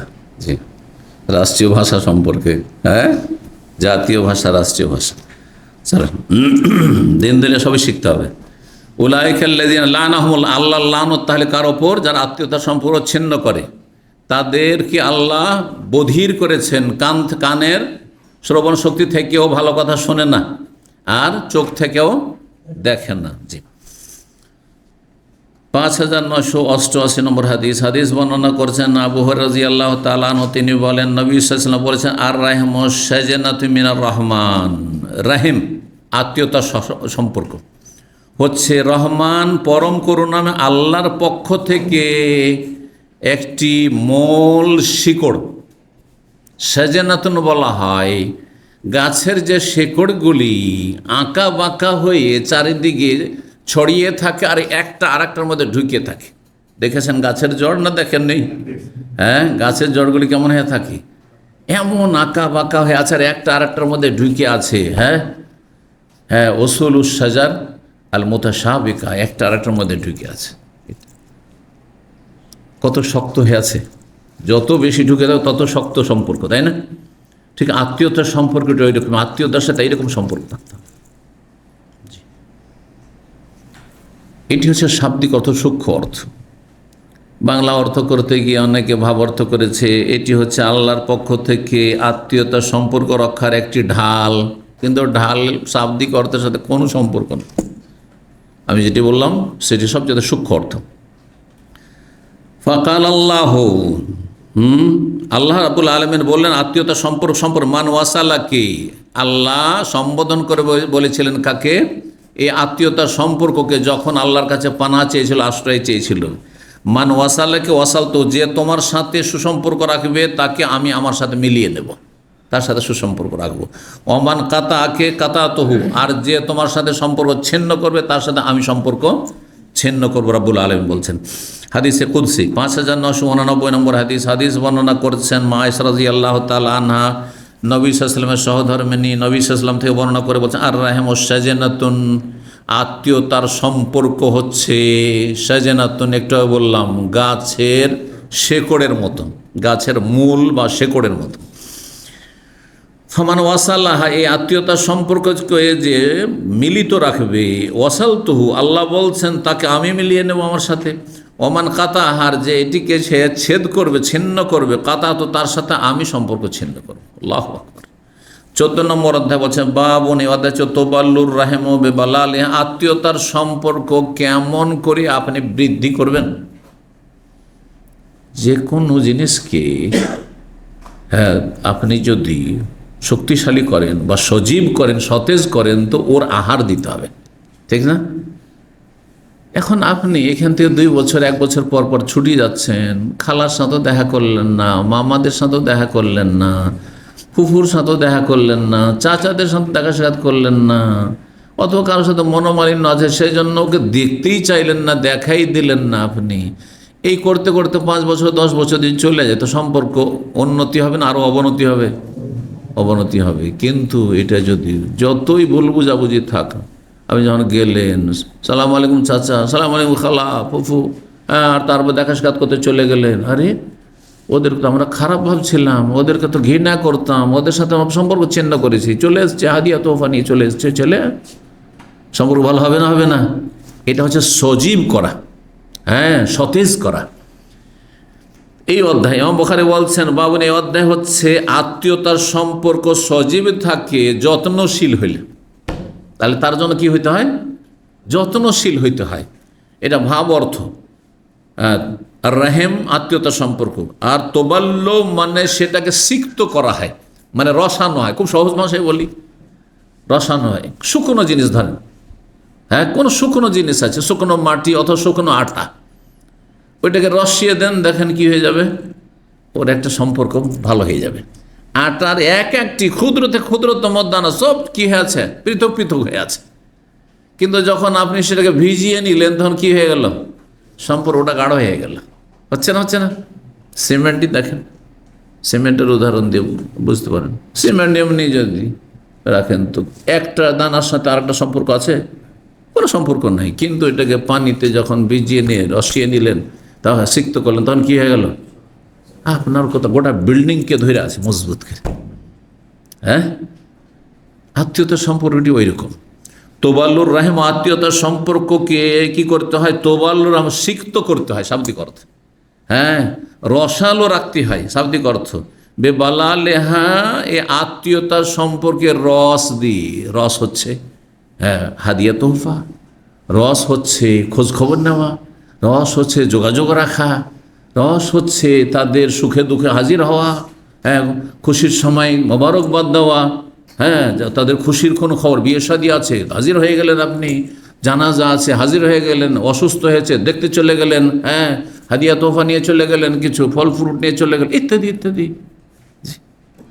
এইভাবে আত্মীয়তার সম্পর্ক কি হয়, সজীব হয়। 5990 নম্বর হাদিস বর্ণনা করছেন আমর ইবনে আস রাদিয়াল্লাহু তাআলা আনহু বলছেন, সামিআতুন নবী জিহারান গায়রা সিররিন, নবী সাল্লাল্লাহু আলাইহি ওয়াসাল্লাম প্রকাশ্যে শুনেছি বলতে গোপনে নয়, মানে সবার সামনে শুনেছি। ইয়াকুল ইন্না আলা আবি, আমার বাবার বংশ, নিশ্চয় আমার বাবার বংশ। কাল আমরুন ফি কিতাব মুহাম্মদ ইবনে জাফর বায়াদুন, এখানে আলা আবি অথবা আবি ফলান অমুক অমুক হয়তো আছে। লাইসু বে আউলিয়া, তারা আমার বন্ধু নয়। আমার বাপের বংশে হইলেই যে তারা বন্ধু, কারণ তাতে কাফেরও আছে। নবী সাল্লাল্লাহু আলাইহি ওয়াসাল্লামের আপন চাচা আবুল লাহাব, তাব্বাত ইয়াদা আবি লাহাব, আবুল লাহাবের 2 হাত ধ্বংস, অতাব্বা সেও ধ্বংস, তার স্ত্রীও ধ্বংস, সব অভিশপ্ত মালাও। কথা বুঝছেন না? আবু জাহাল আত্মীয়, ওতবা সাইবা রাবিয়া সব কুরাইশ বংশের সব বড় বড় নেতা আত্মীয়, কোনো কাজ। আবু তালেব চাচা, হিতাকাঙ্ক্ষীয়। কিন্তু নবী সাল্লাল্লাহু আলাইহি ওয়াসাল্লাম জান্নাতে, নবী সাল্লাল্লাহু আলাইহি ওয়াসাল্লামের বংশের যারা মুমিন জান্নাতে, আর এসব নিকট আত্মীয় সব জাহান্নামে, স্থায়ী জাহান্নামে। এতে কোনো সন্দেহ আছে? কোনো সন্দেহ নেই। ওই কথা বলছেন, আমার বাবার বংশ, এরা আমার বন্ধু নয় যে বাপের বংশ হইলেই বলবো আত্মীয়। আমি কিন্তু ওই জন্য আগে বলেছি যে যার মধ্যে যতটা পাপ আছে, এই নয় যে আপনার আত্মীয় স্বজন পাপী তারপরে ভালোবাসবে, ভালোবাসা জায়েজ নয়, কিন্তু তারপরও সম্পর্ক রাখতে হবে। তারপর সম্পর্ক, মানুষকে ঘৃণা করেও তার সাথে সম্পর্ক রাখা যায় না? দেখা হলে হাসি মুখে কথা বলে, কী খবর, কেমন আছো, ভালো আছো, হ্যাঁ। তারপরে পাপীকে হাদিয়া তো হয়ে দেওয়া যায় না? কারো অনিষ্টকে ঠান্ডা করার জন্য, কারো ক্ষয়ক্ষতিকে কমানোর জন্য, বা আপনার ট্যাকল দেওয়ার জন্য তাকে ওপর হুকুম দেন, এটা শরীয়তের বিধান। জি। তো ইন্নামা ওয়ালি আল্লাহ সালিহ, আমার বন্ধু হচ্ছেন আল্লাহ এবং নেক মুমিনরা। শুধু মুমিন মুসলিম বলেননি, ওয়াসালিহিল মুমিন ওয়াসালিহুল মুমিনিন, যারা নেককার ভালো মানুষ, ভালো ইমানদার মানুষ, সৎকর্মশীল, তারা হচ্ছে আমার বন্ধু, তাদের সাথে বন্ধুত্ব থাকবে। আর এই মাপকাঠি যদি থাকে তো এতে শান্তি আছে। আমি আপনাদেরকে বলি যে আমি এই মানহাজে চলার চেষ্টা করি। আমার সেন্টারে যে যত বেশি আসে তার সাথে তত বেশি আমার ভালোবাসা আছে, কারণ আমি দাওয়ার ময়দানের লোক। আজকে বলছেন আমার এক নিকট আত্মীয়কে বলছিলাম যে আমার গ্রামেরও যদি কোনো লোক দামামে থাকে, হ্যাঁ আশেপাশের আছে, গ্রামের না থাকলেও, হ্যাঁ আমার বংশেরও যদি কোনো লোক থাকে, কিন্তু সেন্টারের সাথে তার কোনো সম্পর্ক নেই, দাওয়াতের সাথে কোনো সম্পর্ক নেই, তাকে আলাদা করে বাড়িতে নিয়ে এসে আমি হ্যাঁ খাওয়াবো, এই মানহাজ আমার নেই। তার সাথে একবার আন্তরিকতা আছে, খাতির আছে, এইটা নাই আমার, কিচ্ছু নেই। জি। তার সাথে আত্মীয়তা সম্পর্ক আছে, অথবা এলাকার মানুষ দেখা সাক্ষাৎ হয়তো বহুবার হবে, সেটা ভিন্ন বিষয়। কিন্তু এইখানে করে তাকে স্পেশাল, যেহেতু আপনি এলাকার মানুষ, আসেন, বাসায় আসেন, খাওয়া দাওয়া করেন, আসেন, কখনো না, জীবনে করি না। অনেক পয়সাওয়ালারা আছে আমাকে দাওয়াত দিয়ে থাকে, আমি কখনো কারো দাওয়াত নিই না। ইসলামিক সেন্টারে আগে আসবে, আর তারপরে তখন তার দেখব আন্তরিকতা দেওয়ার ময়দানে, হ্যাঁ হ্যাঁ, অথবা অবদান ইত্যাদি, আর তখন সেটা চিন্তা করা যায়। কিন্তু আপনার পয়সা আছে সেজন্য দাওয়াত দেবেন না, ভালো খাবার দেবেন সেই জন্য আমি আপনার দাওয়াতে লাব্বাইক বলে দেবো, এটা আমার মানহাজ নয়। আলহামদুলিল্লাহ, এতে আমি সুখী, এতে আমি মানসিক দিক থেকেও সুখী, এবং এটা আল্লাহর জন্য করি, আমি এটা আল্লাহর দিনের জন্য করি। যে আমি যার যত বেশি সম্পর্ক আল্লাহর দিনের সাথে, সেটা এলমের ক্ষেত্রে, আমলের ক্ষেত্রে, দাওয়ার ক্ষেত্রে, সূরা আসর, বুঝতে পারছেন না, তার সাথে তত বেশি আমার সম্পর্ক। এটা আমার কাছে যারা থাকে তারা ভালো করে জানে, যে যত বেশি সময় দেন এখানে, জাযাকুমুল্লাহ খায়র, সে তত বেশি কাছের আমার। কারণ আমার এইটি আমার মিশন, এটা আম্বিয়া রাসূলগণের মিশন। নবী সাল্লাল্লাহু আলাইহি ওয়াসাল্লামের আবু বকর, ওমর, ওসমান আর সাথে কি জন্য বেশি সম্পর্ক? তার সাথে নিকট আত্মীয় অনেকে ছিল, ঠিক কিনা? কিন্তু এদের সাথে সম্পর্ক বেশি, অথচ এরা দূরের আত্মীয়, কুরাইশের, কিন্তু দূরের আত্মীয়রা। তো এই মানহাজ হওয়া উচিত আপনার। জি। তো তারপরে হাদিস আমর ইবনে আস বলছেন, সামিআতু নবী সাল্লাল্লাহু আলাইহি ওয়াসাল্লাম, নবী সাল্লাল্লাহু বলতে শুনেছি, ওয়ালাকিন লাহুম রাহিমুন, আত্মীয়দের জন্য কি রয়েছে? আত্মীয়তার সুসম্পর্ক রয়েছে। আবুল লুহাব ওয়াল আলিহা, হ্যাঁ আত্মীয়, কিন্তু অত দিনদার নয়, অত মোটে দিনদার নাই, তাদের সাথে আত্মীয়তার সম্পর্ক আছে। কাফের হইল আবু তালেবের সাথে আত্মীয়তার সম্পর্ক আছে, এদিকে ইঙ্গিত করছে। হ্যাঁ, আবুল লুহাব ওয়াল আলিহা, এই আত্মীয়তার সম্পর্কের রস দিয়ে এই আত্মীয়তার সম্পর্ককে আমি সিক্ত করব, হ্যাঁ সজীব করব, সতেজ করব, যাই বলেন না কেন। আত্মীয়তার সম্পর্ক আপনার ঠিক আছে, তাদের খোঁজ খবর নেন, এবং আর সবচেয়ে বড় হিতাকাঙ্ক্ষী হচ্ছে যে তাদেরকে জাহান্নামে যেতে দিবেন না। কেমন আপনি ভালোবাসেন যে দুনিয়াতে খুব খাওয়াইলেন আপনার মায়ের পেটের ভাইকে বা আত্মীয় স্বজনকে বা বংশবলীকে, আর আপনার চোখের সামনে এগুলো জাহান্নামে যাবে, আপনি জানছেন যে এটা জাহান্নামে যাবে, বেনামাজি সব, মুশরিক সব, মাজার পূজারী সব জাহান্নামে যাবে, এই অবস্থায় কী করে ছেড়ে দিচ্ছেন আপনি? তাহলে আপনাকে এই ক্ষেত্রে আপনাকে কর্মতৎপর হইতে হবে, যে তাকে দুটো পয়সা দেওয়ার চাইতে তাকে হেদায়েত দেওয়া, এটা আমার সবচেয়ে গুরুত্বপূর্ণ বিষয়। কারণ দুটো পয়সা দিয়ে আমি এখন জান্নাতে নিতে পারবো না, হ্যাঁ ধন সম্পত্তি কিছুই করতে পারবো না, তার কি করব, কদিন থাকবে ধন সম্পদ, কিন্তু একে যদি হেদায়েত করে দেবে তো জান্নাতে লাগিয়ে দিতে পারবো, জান্নাতে পথে লাগিয়ে দিতে পারবো। আল্লাহ যেন তৌফিক দান করেন। 15 নম্বর অধ্যায় বাবনে অধ্যায় লাইসাল ওয়াসিল বিল মুকাফি, আত্মীয়তার সুসম্পর্ক বহালকারী বা আত্মীয়তার হক আদায়কারী ওই ব্যক্তি নয় যেই ব্যক্তি প্রতিদান দিয়ে থাকে। মানে আজকালকার অধিকাংশ মানুষের কিন্তু এরকম, আত্মীয়দের মধ্যে দেখেন নিজের বংশের মধ্যে কার সাথে কত খাতির, যে আপনার সাথে বেশি খাতির রাখে ওর সাথে বেশি খাতির। কিসের জন্য খাতির? ও যে খোঁজ খবর নেই আমার, ও যে দেয় সেই জন্য আমি দিই, ও ভালোবাসে সেই জন্য ভালোবাসি, ও খোঁজ খবর নেই সেই জন্য খোঁজ খবর নেই। 5 ভাই আছে, অনেকের আছে, ভুক্তভোগী সবাই, কিন্তু 5 ভাই আছে, এক ভাই গোটা বছরও যদি টেলিফোন না করেন বা একটা যদি মেসেজ না দেন ও দিবেই না। একটা ভাই এরকম আছে বা বোন এরকম আছে। আর কিছু ভাই আছে প্রতিদিন একটা করে হয়তো মেসেজ দেয় অথবা একটা করে কল দেয় 2 দিন 4 দিনে। তো যে কল দেয় তাকে কল দেবো, যে মেসেজ দেয় তাকে মেসেজ দেবো, যে সালাম দোয়া করে তাকে সালাম দোয়া করবো, আর যে খোঁজ খবর আমারই নেয় না তো আমি কেন খবর নেব?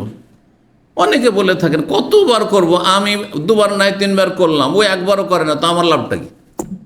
তাহলে আপনি আত্মীয়তার সম্পর্ক বহাল রাখলেন না। আপনি আত্মীয়তার সত্যিকার অর্থে সুসম্পর্ক বহাল রাখা হচ্ছে যে ও সম্পর্ক ছিন্ন করছে, আপনি সেটাকে মেলাবেন, সেটাকে আপনি জড়াবেন। জি, বড়ই দুঃখ লাগে এমন ব্যক্তি সম্পর্কে যেখানে আছে এরকম ছেলে। আমাকে এক ভাই বলছে তার নিকট আত্মীয় নিজের বাপের সাথে কথা বলেন না, উজবিল্লাহ মিনাল। এখানে আমি সামনে নেই, কিন্তু মাঝে মধ্যে কখনো জুমার দিনে হয়তো আসে এরকম লোক। আল্লাহ হেদায়েত করুক, এটা কি করে হইতে পারে? কল্পনীয় কথা যে বাপের সাথে কথা বন্ধ, যতই ভুল বোঝাবুঝি হোক না কেন, যার বাপের সাথে কথা বন্ধ থাকে সে চাচার সাথে কি কথা বলবে? ও তো নিজের স্বার্থ ছাড়া কিছুই বোঝে না। তাহলে মামার সাথে কি আর সম্পর্ক রাখবে? খালা ফুফুর সাথে কি আর সম্পর্ক রাখবে? এটা কল্পনা করা যায় না মুসলিম জীবনে। আর তাও যদি নামাজি হয়, এই নামাজ দিয়ে কী হবে? যে নামাজের সাথে আপনার বাপের সাথে সম্পর্ক নেই, নাউজুবিল্লাহ, কখনো যেন এমনটা না হয়। যতই বড় জালেম হোক না কেন, বাপ মা তাদের সাথে সম্পর্ক রাখতে হবে। তো 5991 নম্বর হাদিস বর্ণনা করছেন নবী সাল্লাল্লাহু আলাইহি সাল্লাম থেকে আব্দুল্লাহ বিন আমর ইবনে আস। জি, আর সেই হাদিসে কেউ মারফু বর্ণনা করেছেন, কেউ মারফু করেননি, কথা বলছেন হাদিসের সনদ সম্পর্কে। আর তারপরে বলছেন লাইসাল ওয়াসিল, নবী সাল্লাল্লাহু আলাইহি সাল্লাম বলেন লাইসাল ওয়াসিল বিল মুকাফি, আত্মীয়তার হক আদায় করি ওই ব্যক্তি নয় যেই ব্যক্তি প্রতিদান দিয়ে থাকে, বদলা। সে আমার বিয়েতে এসেছিল আর তারপরে সে এত টাকা দিয়েছিল, লিখে রাখরে যে যত টাকা দিয়েছে তত টাকা দেবো, করেছে না বাঙালি জাতি? ওরা কি দিয়েছিল রে, একটু মনে করতো কি দিয়েছিল? যে আমাদের বিয়েতে এসেছিল তখন বলছে ও একটা কি দিয়েছিল, ওই মাইক্রোওয়েভ দিয়েছিল, অথবা ধরেন আরেকটি কিছু দিয়েছিল, একটা কেজি দিয়েছিল, ওই কানের দিয়েছিল, আমরা ওইটাই দেবো। সে যে সমান সমান করে, যে আমার সাথে চলে তার সাথে চলবে, যে চলে না তার সাথে চলবো না, এই ব্যক্তি আত্মীয়তার সুসম্পর্ক বহালকারী নয়। কে বহালকারী? বলছে ওয়ালাকিন্নাল ওয়াসিল, সত্যিকার অর্থে আত্মীয়তার সুসম্পর্ক বহালকারী হচ্ছে আল্লাযী ইযা কুতিয়াত রাহিমহু, তার সম্পর্ক যদি ছিন্ন করা হয়, ওয়াসালা, সে মিলিয়ে নেই সেটাকে। আপনি সম্পর্ক রাখবেন না, অথচ আপনি আমার চাচাতো ভাই, আপনি আমার খালা, আপনি আমার ফুফু, আমি রাখবো। আপনি আসন্ন আমাদের রাগ করেছেন, আমি যাব। আপনি টেলিফোন করেন না, আমি টেলিফোন করব, এইভাবে। 16 নম্বর হচ্ছে বাবন মান ওয়াসালা রাহিমাহু ফি শিরকি সুম্মা আসলামা, কোনো ব্যক্তি যদি আত্মীয়তার সুসম্পর্ক রাখে শিরকি আমলে, যখন মুশরিক কাফের ছিল তখন, তারপরে মুসলিম হয়ে যায়, তো আগে যে নেকিগুলো করেছে আত্মীয়তার সুসম্পর্ক রেখেছে, কিন্তু কুফরির অবস্থায়, কুফরির অবস্থার নেক আমলগুলি অ্যাড হবে কিনা ইসলামী জীবনে, এটা একটা নতুন মাসলা। কারণ এমনি মাসলা হচ্ছে একজন মানুষ কাফের হয়ে যদি মারা যায় আর তার মেলা নেক আমল, ধরে আত্মীয়দের সাথে অনেক ভালো কাজ করেছে, বাপ ভাই আত্মীয় স্বজনদের সাথে অনেক ভালো কাজ করেছে, কিন্তু সে কাফের মুশরিক, মাজার পূজারি, বেনামাজি, নাস্তিক, তাহলে কি হবে? তার পরিণাম কিছু পাবে না? কে বলবে? আল্লাহ দুনিয়াতে নগদ নগদ দিয়ে ওকে বিদায় করে দেবে, যে তোর জন্য আখেরাতে কিছু নেই। তুই তোর বাপকে খুব দেখেছিস, তোর মাকে দেখেছিস, তুই ছিলি নাস্তিক, অত তুই ছিলি মাজার পূজারি, তুই ছিলি একেবারে বেনামাজি, যার ফলে তোকে আখেরাতে কিছু দেওয়া যাবে না। কারণ আখেরাতে একমাত্র মুমিন ইমানদারের জন্য, হ্যাঁ, সবার জন্য নয়। তো দুনিয়াতে তোকে দিয়ে বিদায় করে দেবো, সুস্বাস্থ্য দেবেন, অনেক টাকা পয়সা দিয়ে দিয়েছেন, হ্যাঁ, ছেলে মেয়েগুলো অনেক উন্নতি করেছে, হ্যাঁ, প্রতিষ্ঠিত হয়েছে, হ্যাঁ, আর তারপরে দীর্ঘায়িত হয়েছে, ইত্যাদি ইত্যাদি। কিসের জন্য? ওই যে দুনিয়াতে কিছু ভালো কাজ করেছে, দুনিয়াতে আল্লাহ নগদ দিয়ে বিদায় করে দিয়েছে। বড় নেতা হয়ে গেছে, এটা চাষির ছেলে গিয়ে এমপি হয়ে গেছে, মিনিস্টার হয়ে গেছে, কথা বুঝতে পারছেন না? তার কিছু ভালো আমল আছে, ওইটা দিয়ে বিদায়। কিন্তু সেই যেহেতু নাস্তিক সেকুলার, সেই জন্য আল্লাহ বলছে তোকে আখেরাতে কিছু দেবো না, দুনিয়া নগদ নিয়ে বিদায়। আর একজন মুমিন মানুষ যখন নেক আমল করে তখন আল্লাহ দুনিয়াতেও দেন আর আখেরাতেও দেবেন।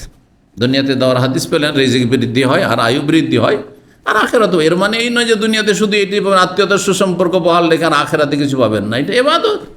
সুতরাং এর অনেক নাকি মহাপুরস্কার আছে, এর জন্য নাকি অবশ্যই আছে আমল নামে। কিন্তু একজন মানুষ জাহিলি যুগে যখন কাফের মুশরিক ছিল, অথবা ধরেন বেনামাজি ছিল, আমাদের মুসলিম সমাজে বেনামাজি ছিল, বা একসময় একবার বেদিন ছিল বা মাজার পূজারী ছিল, তখন অনেক ভালো কাজ করেছে, জনকল্যাণমূলক কাজ করেছে, বাপ মা বংশ আত্মীয় স্বজনকে দেখেছে, কিন্তু এই শিরকি আমলে, কুফরি আমলে। পরে যখন ধার্মিক হইল, তারপরে আগের ওই নেকিগুলো এই এখনকার আমল নামাতে যোগ হবে না, ওগুলো ক্যান্সেল সব, হ্যাঁ, যোগ হয়ে যাবে, যোগ হয়ে যাবে। ওই হাদিস এই কথা বলছেন, কোন ব্যক্তি আত্মীয়তার সুসম্পর্ক বহাল রাখে শিরকের আমলে, তারপরে ইসলাম গ্রহণ করে, তো আগের আত্মীয়তার সুসম্পর্কের যে নেকিগুলো সেগুলো তার যোগ হবে কিনা। 5992 নম্বর হাদিস। হাদিস বর্ণনা করছেন ওরওয়া ইবনে যুবাইর, বলছেন আন্না হাকিম বিন হিজাম আখবর, হাকিম বিন হিজাম রাদিয়াল্লাহু সাহাবী তাকে জানিয়েছেন, আন্নাহু কালা ইয়া রাসূলুল্লাহ, তিনি একবার বললেন এই সাহাবী, হে আল্লাহ রসুল, আর আয়তা উমুরান, আচ্ছা বলুন তো বেশ কিছু আমি আমল, উমুরান মানে বেশ কিছু কাজ, নেকির কাজ, কুনতু আতাহান্নাসু বিহা ফিল জাহিলিয়াতি, আমি জাহিলি যুগে মানে যখন অমুসলিম কাফের ছিলাম, মক্কার মুশরিক, সেই যুগে আমি সেগুলি, সেই ইবাদত বন্দিগুলি করেছি। আর তাহান্নাস মানে আতাব্বাদ, সেগুলি আল্লাহ সন্তুষ্টির জন্য আমি করেছি, কিন্তু নেক আমলগুলি করেছি। কি কাজগুলি ছিল? মিন সেলাতিন, আত্মীয়দের সাথে সুসম্পর্ক, ও আতাকাতিন, আমি দাস মুক্ত করেছি, গোলাম আজাদ করেছি, ও সাদাকাতিন, অনেক দান সাদকা করেছি, অনেক আছে দান সাদকা করেছি। আমি এরকম ভাই জানি যে এখন পাক্কা সালাফি হয়েছে, মাশাআল্লাহ, পাক্কা সালাফি হয়েছে। এক সময় সে একেবারে নাস্তিক ছিল, একেবারে নাস্তিক ছিল না, আছে কাছাকাছি, মাঝে মাঝে আসে, আমার দর্শা আসে, পাক্কা নাস্তিক ছিল, কিন্তু সেই কালেও ভালো মানুষ ছিল। ও নাস্তিকতার যুগ, আখলাক চরিত্র খুব ভালো ছিল, দান খায়রাত করতো, কিন্তু জনকল্যাণমূলক কাজ, মানুষের উপকার করতে হবে, উপকার করে, কিন্তু আল্লাহ পরকাল এইসব কিচ্ছু ছিল না। একটি বক্তব্য শুধু শুনলো, তওবার বক্তব্য শুনে ইউটার্ন হয়ে গেল। সুবহানাল্লাহ। তাহলে আগে যে আমলগুলি তার নাস্তিকতার যুগে করেছে, এগুলো অ্যাড হবে এখানে, এই যে এই হাদিস আছে। তো এই লোক বলছেন হাকিম বিন হিজাম যে আমি জাহিলি যুগে সেই এবাদতগুলি করতাম। কিসের এবাদত? আত্মীয়তার সুসম্পর্ক বহাল রাখা, অনেক গোলাম আজাদ করেছি, আর অনেক দান সাদকা করেছি। হালকান আলী ফিহা মিন আজরিন, এতে কি কোনো নেকি পাবো? মানে এখন কি ওই নেকিগুলি পাবো না গেছে তো গেছে? তো কোরআনে যা আছে, লাইন আশরাকতা লা ইয়াহবাতা আমালুক, শিরক করলে তোমার আমল ধ্বংস হয়ে যায়। হ্যাঁ, কি উত্তর দেবেন? হ্যাঁ, শিরিক করে মারা গেলে সব শেষ, শিরিক করে মারা গেলে সব শেষ, দুনিয়াতে আখেরাত আর কিছু পাবেন না।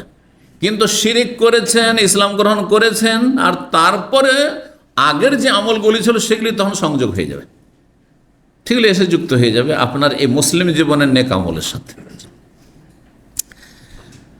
তো নবী সাল্লাল্লাহু আলাইহি ওয়াসাল্লামকে জিজ্ঞেস করলেন যে আমার কি কোনো নেকি আছে, কিছু পাবো আল্লাহর কাছে? কালা হাকিম বলেন, কালা রাসূলুল্লাহ সাল্লাল্লাহু আলাইহি ওয়াসাল্লাম, তখন জবাবে বলেন, আসলামতা আলা মা সালাফা মিন খাইর, অতীতে যে কল্যাণগুলি কাজ করেছে, কল্যাণমূলক কাজ করেছে, সেগুলির ওপরেই তুমি ইসলাম গ্রহণ করেছো, মানে সেগুলি নিয়েই তুমি ইসলামে এসেছো, বুঝছেন না? যেমন এমনি দাম অনেক কিছু ইনকাম করে অনেক মাল সামান কিনেছেন, আর কেনার পরে ট্রান্সফার হয়ে গেলেন মক্কা এখান থেকে, তো এখান থেকে মাল সামানগুলো নিয়ে যাবেন না? ঠিক ওই রকমই যেমন জাহিলি যুগ থেকে যখন আপনি ট্রান্সফার হয়ে আসলেন ইসলামে, তখন আগের নেক আমলগুলি আপনি সাথে নিয়ে আসতে পারেন। আসলাম, তা তুমি ইসলাম গ্রহণ করেছো, আলামা সালাফ মিন খাইর, যেসব কল্যাণমূলক কাজগুলি অতীত করেছো তার সাথেই বা তার উপরেই। তো তারপরে 17 নম্বর অধ্যায় বলছেন বাবু মান তারাকা সাবিয়াতা গায়রিহি হাত্তা তালাবা বিহি আও কাব্বালাহা আও মাজা। এই অধ্যায় হচ্ছে কেউ যদি নিজের অপ্রাপ্তবয়স্ক মেয়েকে, ছোট মেয়ে, 1-2 বছর মেয়ে, 6 মাস, 1 বছর, 2 বছর, 3 বছর মেয়ে, কথাই ছোট মেয়ে, 10 বছরের নিচের মেয়ে, এইরকম মেয়ে যদি থাকে আর সে মেয়েকে যদি ছেড়ে দেয় অন্য কোনো ব্যক্তির সাথে, ধরেন আপনার মজলিসে কেউ এসছে, আপনার সাথে বসে আছে কেউ, আর আপনার মেয়েটা গিয়ে অন্য যে লোকগুলো মেহমান এসছে তাদের কারোর সাথে একটু খেলাধুলা করছে, করেন আমাদের বাচ্চারা, যেমন ছেলেরাও খেলাধুলা, মেয়েরাও খেলাধুলা করে, 5 বছর 7 বছরের মেয়েরা অন্য মেহমানদের সাথে।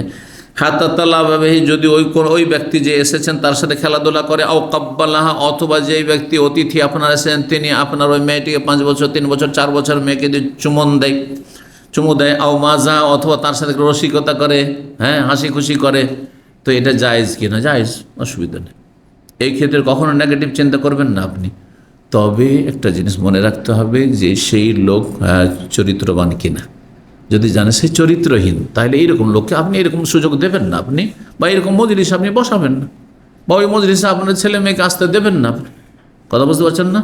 ধরেন একটা লোক মদখোর, বা একটা লোক চরিত্রহীন জেনাকারী, আর সে আপনার হয়তো দুনিয়ার ব্যবসা বাণিজ্যের খাতিরে আপনার সাথে এসে বসেছে, আর আপনার মেয়ে 5 বছরের মেয়ে, 6 বছরের মেয়ে তার কোলে যাচ্ছেন না, এগুলো অ্যাভয়েড করবেন আপনি।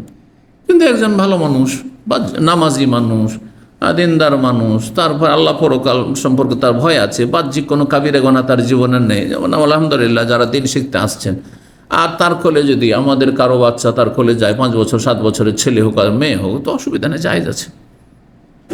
এটাকে খারাপ ভাবার কোনো সুযোগ নেই। কিন্তু কিছু কিছু জাতির ট্রেডিশন আছে, নাম বলছি না আমি, অনেকে এটাকে খারাপ দৃষ্টিতে দেখে। সুতরাং সেই জাতি সম্পর্কে আপনাকে জানতে হবে যে ওদের বাচ্চাদের ওই কোলে নিতে যাবেন না, আর ওই চুমু দিতে যাবেন না, আদর করতে যাবেন না, আলিঙ্গন করতে যাবেন না। বুঝতে পারছেন না? জি, এখানে আপনাকে অবশ্যই জ্ঞানী হইতে হবে, অবশ্যই জ্ঞানী হইতে হবে, না হলে হিতে বিপরীত হবে। করেছেন আদর, আর ও কি ভেবে বসে থাকলো, আর হয়তো আপনাকে ফাঁসিয়ে দিল কোনো একটা ঝামেলায়। জি, 5993 নম্বর হাদিস মানে উম্মে খালেদ বিনতে খালেদ বিন সঈদ কালা, তিনি আতাই তো রাসূলুল্লাহ সাল্লাল্লাহু আলাইহি ওয়াসাল্লাম। এই হাদিস একবার এসেছে কিন্তু, বা একাধিকবার এসেছে। রাসূলুল্লাহ সাল্লাল্লাহু আলাইহি ওয়াসাল্লাম, আমি আসলাম আমার আব্বার সাথে, ছোট্ট মেয়ে, বলছেন ও আলাইয়া কামিসুন আসফার, সেই সময় আমার শরীরে একটি হলুদ রঙের জামা ছিল। হলুদ রঙের জামাটি বেশ দেখতে সুন্দর ছিল, ছোট্ট মেয়ে, 2-4-5 বছরের মেয়ে। ফাকালা রাসূলুল্লাহ সাল্লাল্লাহু আলাইহি ওয়াসাল্লাম, তখন বললেন সানা সানা, ও কত সুন্দর, কত সুন্দর, মানে জামাটি বেশ সুন্দর। কাল আবদুল্লাহ বললেন, এখানে আবদুল্লাহ ওই যে ইমাম বুখারী রাহিমাহুল্লাহ ওস্তাদের ওস্তাদ আব্দুল মোবারক, ইমাম আবদুল্লাহ ইবনুল মোবারক, প্রখ্যাত ইমাম, আমিরুল মুমিনিন ফিল হাদিস বলা হয়েছে, অনেক বড় ইমাম ছিলেন তিনি। ইমাম বুখারীর উপাধি হচ্ছে হাদিসের আমিরুল মুমিনিন, আর ইমাম আবদুল্লাহ ইবনুল মোবারকের উপাধি হচ্ছে আমিরুল মুমিনিন ফিল হাদিস। এবং ইমাম আবদুল্লাহ মোবারক খুব ধনাঢ্য ব্যক্তি ছিলেন, এই গরিব আলেমদের মতো ছিলেন, অনেক ধনী আলেম ইমাম ছিলেন। 1 বছর তিনি জিহাদে মুজাহিদিনদেরকে সমস্ত খরচা দিয়ে নিয়ে যেতেন। 1 বছর শত শত হাজিদেরকে হজের পুরো খরচ প্যাকেজ দিয়ে হজে নিয়ে আসতেন। সুবহানাল্লাহ। জি, অথচ তিনি বাস করতেন আফগানিস্তান থেকেও দূরে, মরো বলে একটি জায়গা, ইরান আর আফগানিস্তানের পরের এলাকা, ওইসব এলাকা থেকে তিনি হজে নিয়ে আসতেন। জি, তো আলেম ওলামাদের মধ্যে, আইম্মা ইকরামদের মধ্যে এরকম লোক ছিল, এরা আমাদের আদর্শ। সবাই আদর্শ হইতে পারে না। আজকালকার অধিকাংশ আলেমরা কৃপণ, রাগ করবেন না আলেমরা কিন্তু আমার এই কথা শুনে। আলেমরা শুধু নিতে চায়, দিতে চায় না। দাওয়ার কাজ আপনাকে টাকা দিয়ে করতে হবে, আর বক্তাকে শুধু টাকাই নিতে হবে, আপনার শাইখকে শুধু টাকাই নিতে হবে, ওকে ডোনেশন করতে হবে না। কথা বলছেন না? বলছেন না? কিন্তু না, জমা পড়াবো 20,000 লাগবে। কেন? আপনি জমা পড়াইলে ফ্রি, আপনি খরচ দিবেন জমা পড়ার, ওনাকে পয়সা দিতে হবে, ওনার কোনো অবদান রাখতে হবে না। তো এইসব বিষয়গুলি আল্লাহ যেন বুঝার আলেম সমাজকে তৌফিক দান করে। এমন আলেম, আদর্শ আলেম, যেই ব্যক্তি পরের পয়সার দিকে দেখে না, বরং সেও, ওরা যখন পয়সা দিয়ে জান্নাতে যেতে চায়, আমিও পয়সা দিয়ে জান্নাতে যেতে চাই। আপনার জান্নাতের প্রয়োজন আছে, আমার নেই, এই বিষয়টি বুঝার দরকার আছে সকল স্তরের মানুষকে। জি, তো আব্দুল্লাহ মুবারক রাহমাহুল্লাহ বলছেন ওয়াহিয়া বিল হাবাসিয়া, এই শব্দটি সানা সানা কিন্তু আরবি শব্দ নয়, হাবশি ভাষা, আবেসিনিয়ার ভাষা। এর মানে হচ্ছে হাসানা হাসানা, মানে খুব সুন্দর, খুব সুন্দর, খুব চমৎকার, খুব ভালো। তো যেমন আমরা বলি ও মাশাআল্লাহ এত সুন্দর পোশাক। জি। কালাত, সে মেয়েটি বড় হওয়ার পরে হাদিস বর্ণনা করেছে ফাজাহাব তো আল আবু, ছোট মেয়ে 4-5 বছরের মেয়ে হয়তো, বলছেন আমি তখন খেলা করতে শুরু করলাম বে খাতামের নবুয়াতে, নবী সাল্লাল্লাহু মোহরে নবুয়াত, যে পিঠে একটু উঁচা আপনার হয়েছিল একটা গোস্তের পিণ্ডের মতো, আর সেটা নবী সাল্লাল্লাহু আলাইহি সাল্লামের নবী হওয়ার আলামত ছিল শরীরে, যেটাকে কি বলা হয় মোহরে নবুয়াত বলে, খাতামে নবুয়াত। ফাজাবারানি আবি, আমার আব্বা আমাকে দেখে একটু ধমক দিলেন বা টেনে নিলেন, যে নাই নবী সাল্লাল্লাহু আলাইহি সাল্লামের গায়ে হাত দিচ্ছেন আর ওইটা নিয়ে খেলা করতে যাচ্ছেন। বাচ্চারা কি করে, কোনো জায়গায় দেখুন বাচ্চারা যদি আপনার কোনো জায়গাতে দেখে একটু গর্ত আছে ওইখানে হাত আঙুল ঢুকাবে, করবে না করবেন না? যদি দেখে যে কোনো জায়গায় তোমার চাহা আছে তো ওইটাই নিয়ে নাড়াচাড়া করবে। আপনার ছেলে মেয়ে আপনার কান ধরে খেলাধুলা করে না করে না? তো খেলতে মজা লাগে বাচ্চাদেরকে। তো এইরকমই শুরু করেছে এই মেয়েটি। ফাকাল রাসূলুল্লাহ সাল্লাল্লাহু আলাইহি ওয়াসাল্লাম বললেন দাহা, ওর আব্বাকে বলছে ছেড়ে দাও, ও খেলা করতে দাও। তাই নবী সাল্লাল্লাহু আলাইহি সাল্লামের শরীরে খাতমে নবুয়াত বা মোহরে নবুয়াত নিয়ে খেলা করছে এই মেয়েটি। সুম্মা কাল রাসূলুল্লাহ সাল্লাল্লাহু আলাইহি ওয়াসাল্লাম তাকে ওই যে জামাটি দিয়েছিলেন, কিন্তু অন্য হাদিসে রয়েছে জামা দিয়েছেন রাসূলুল্লাহ সাল্লাল্লাহু আলাইহি ওয়াসাল্লাম, আর তাকে দুয়া দেন আবলি ও আখলেকি, এটা দীর্ঘদিন তুমি পরিধান করো এবং এটাকে তুমি পুরাতন করে দাও, মানে দীর্ঘায়িত হও। ভাবার্থ হচ্ছে আল্লাহ তোমার হায়াতকে দীর্ঘায়িত করে বৃদ্ধি করুক। সুম্মা আবলি ও আখলেকি, সুম্মা আবলি ও 3বার করে দোয়া দিয়েছেন। আর দোয়া দেওয়ার ক্ষেত্রে উত্তম হচ্ছে, বা দোয়া করার ক্ষেত্রে উত্তম হচ্ছে কোনো দোয়া 3বার করে করা। যদি আপনি দোয়া করেন রব্বানা আতিনা ফিদ দুনিয়া হাসানা ওয়া ফিল আখিরাতি হাসানা ওয়া কিনা, 3বার করে পড়বেন। হ্যাঁ, যে কোনো দোয়া, রব্বি হাবলি মিনাস সালিহিন, রব্বি হাবলি মিনাস সালিহিন, রব্বি হাবলি মিনাস সালিহিন, হ্যাঁ, রব্বির হামহুমা কামা রব্বায়ানি সাব্বির হামা কামা রব্বায়ানি রব্বির হামা কামা, এটি হচ্ছে নবী সাল্লাল্লাহু আলাইহি ওয়াসাল্লামের সুন্নাহ। তো এদের দোয়া কবুলের বেশি চান্স থাকে। কাল আব্দুল্লাহ বলছেন বাকি হাত্তা জোকিরা, এই মেয়েটি বড় হয়ে অনেক আয়ু পায়, আর জামাটিও দীর্ঘদিন তার শরীরে থাকে। জামাটিও বড় হওয়ার পরেও ছিল তার কাছে, ইয়ানি মিন বাকা ইহা, শুধু জামাটির নয়, উদ্দেশ্য এখানে তার দীর্ঘায়িত হওয়া, মানে এই মেয়েটি অনেক আয়ু পেয়েছিল, এ কথা বলতে চাইছেন। তারপরে 18 নম্বর অধ্যায় বলছে বাবু রাহমাতিল ওয়ালাদি ওয়া তাকবিলিহি ওয়া মুআনাকাতিহি, আগেরটিতে ছিল অন্যের ছেলে মেয়ে, কচি কাঁচা ছেলে মেয়েকে আদর স্নেহ করা, এটা জায়েজ, কিন্তু সেখানে যেন ফিতনার আশঙ্কা না থাকে, অথবা অসৎ লোকের হাতে আপনি বাচ্চাদেরকে তুলে দেবেন না বা তার সামনে নিয়ে যাবেন না। আপনি ভালো মানুষ হলে অসুবিধা নেই। আর এটা হচ্ছে নিজের সন্তান সন্ততির ক্ষেত্রে, নিজের সন্তান সন্ততি অথবা ছেলে মেয়ের ওপর মায়া করা, রহমত মানে দয়া মায়া করা, ও তকবিলি ছেলে মেয়েদের নাতিনদেরকে চুমু দেওয়া, ও মানাকাতিহি তাদের সাথে কোলাকলি করা বা আলিঙ্গন করা, জড়িয়ে ধরা, এগুলো ভালো। হ্যাঁ, মায়া প্রকাশ করা ভালো জিনিস, প্রশংসনীয়। সাবেতুল বনানী বর্ণনা করছেন তাবি আনাস রাদিয়াল্লাহু তাআলা আনহু, তিনি বলেন আখাযান নবী সাল্লাল্লাহু আলাইহি ইব্রাহিম, নবী সাল্লাল্লাহু আলাইহি ওয়াসাল্লাম ইব্রাহিম, রাসূলুল্লাহ সাল্লাল্লাহু আলাইহি ওয়াসাল্লামের ছেলের নাম যে ইব্রাহিম ছিল, সে ইব্রাহিমকে করে নিলেন তার মৃত্যুর পূর্ব মুহূর্তে যখন মারা যাচ্ছিল। ফাকাব্বালহু, তারপরে তাকে চুমু দিলেন, ওয়াসাম্মাহু, এবং তার ঘ্রাণ নিয়েছেন, মানে যখন ছোট বাচ্চাদেরকে শুধু চুমু দেন, অনেক সময় করেন, এরকম করেন না, মনে হচ্ছে ঘ্রাণ নিচ্ছেন আপনি, এটাও আদর একটা। জি, তো ঠিক, কখনো চুমু, কখনো এমনি মুখটা লাগাচ্ছে, মানে তার সেন্ট নিচ্ছেন, মনে হচ্ছে ভালো লাগছে আপনাকে, যে এটা হচ্ছে আদর।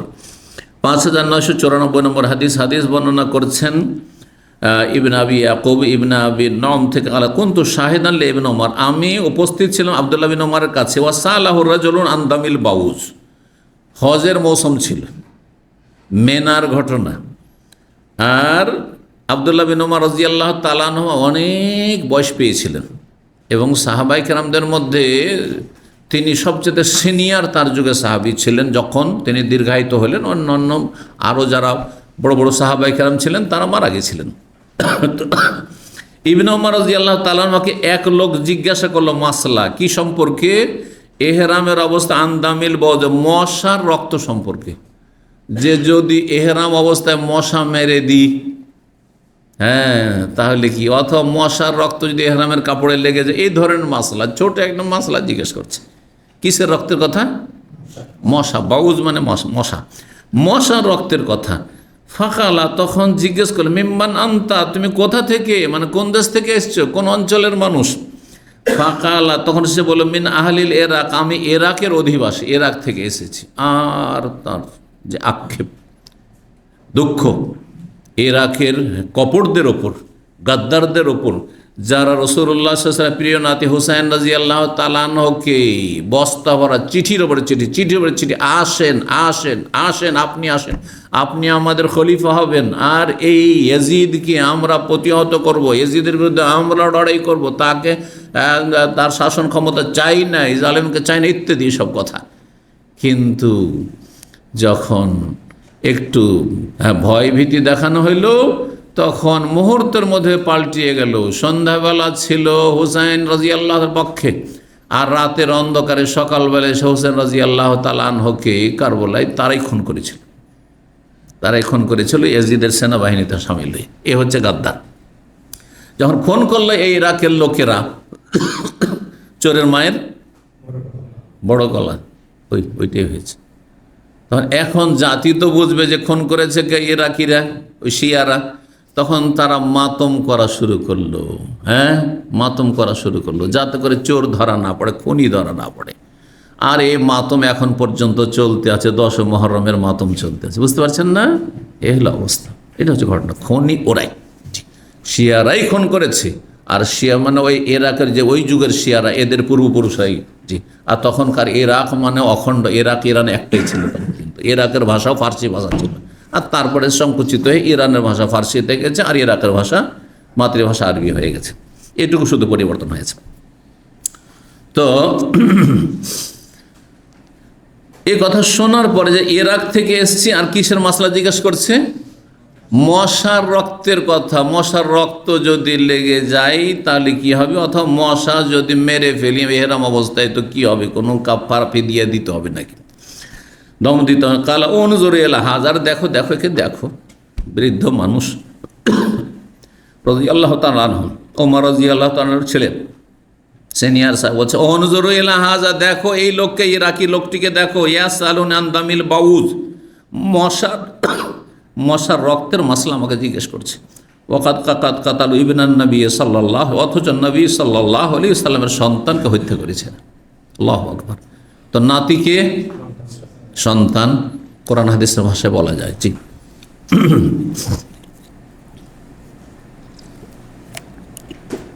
কোরআন আছে না নেই? হ্যাঁ, নিজের ছেলেরা ছাড়াও যে অন্যরা সন্তান হয়, মানে নিচের যত যাবে, এটা কোরআন আছে না নেই? ইয়া বানি আদম, হে আদম সন্তান, কারাকে বলা হয়েছে? আমরাকে বলা হয়নি? আমরা আদম সন্তান না? কখন আদম আলাইহিস সালাম, কিন্তু যেহেতু আদম আলাইহিস সালাম এক মানুষ থেকে সমস্ত মানুষ, সেই জন্য আমরা সবাই আদম সন্তান। তো এত দূরে এসেও যখন আমরা আদম সন্তান, তো নবী সাল্লাল্লাহু আলাইহি সাল্লামের মেয়ের সন্তান, নবীর সন্তান না? সন্তান। এই জন্য নাতি নাতিনরা, ছেলের ঘরের হোক আর মেয়ের ঘরের হোক, সবাই কিন্তু সন্তান, এটা মনে রাখবেন। কিন্তু আমাদের বাঙালি সমাজের মূর্খরা নিজের ছেলে মেয়ের সাথে রসিকতা আমোদ ফুর্তি করে না, কিন্তু নিজের ছেলে মেয়েদের সাথে, হ্যাঁ, হাসি রসিকতা করে। হ্যাঁ, বড় হয়েছে নানি বড় না, ওই নাতি বড় হয়েছে, আর গ্রামের এক বুড়ি এসে আর এক বুড়িকে বলছে, এটা কে? বলছে এটা আমার নাতি। কইছে তো তাহলে তো একে বিয়ে করে নাও। নাউজুবিল্লাহ, বিয়ে করবি? তোর নানিকে বিয়ে করবি? নাউজুবিল্লাহ। অথচ মা, এটা শরীয়তের ভাষা, এটা কি?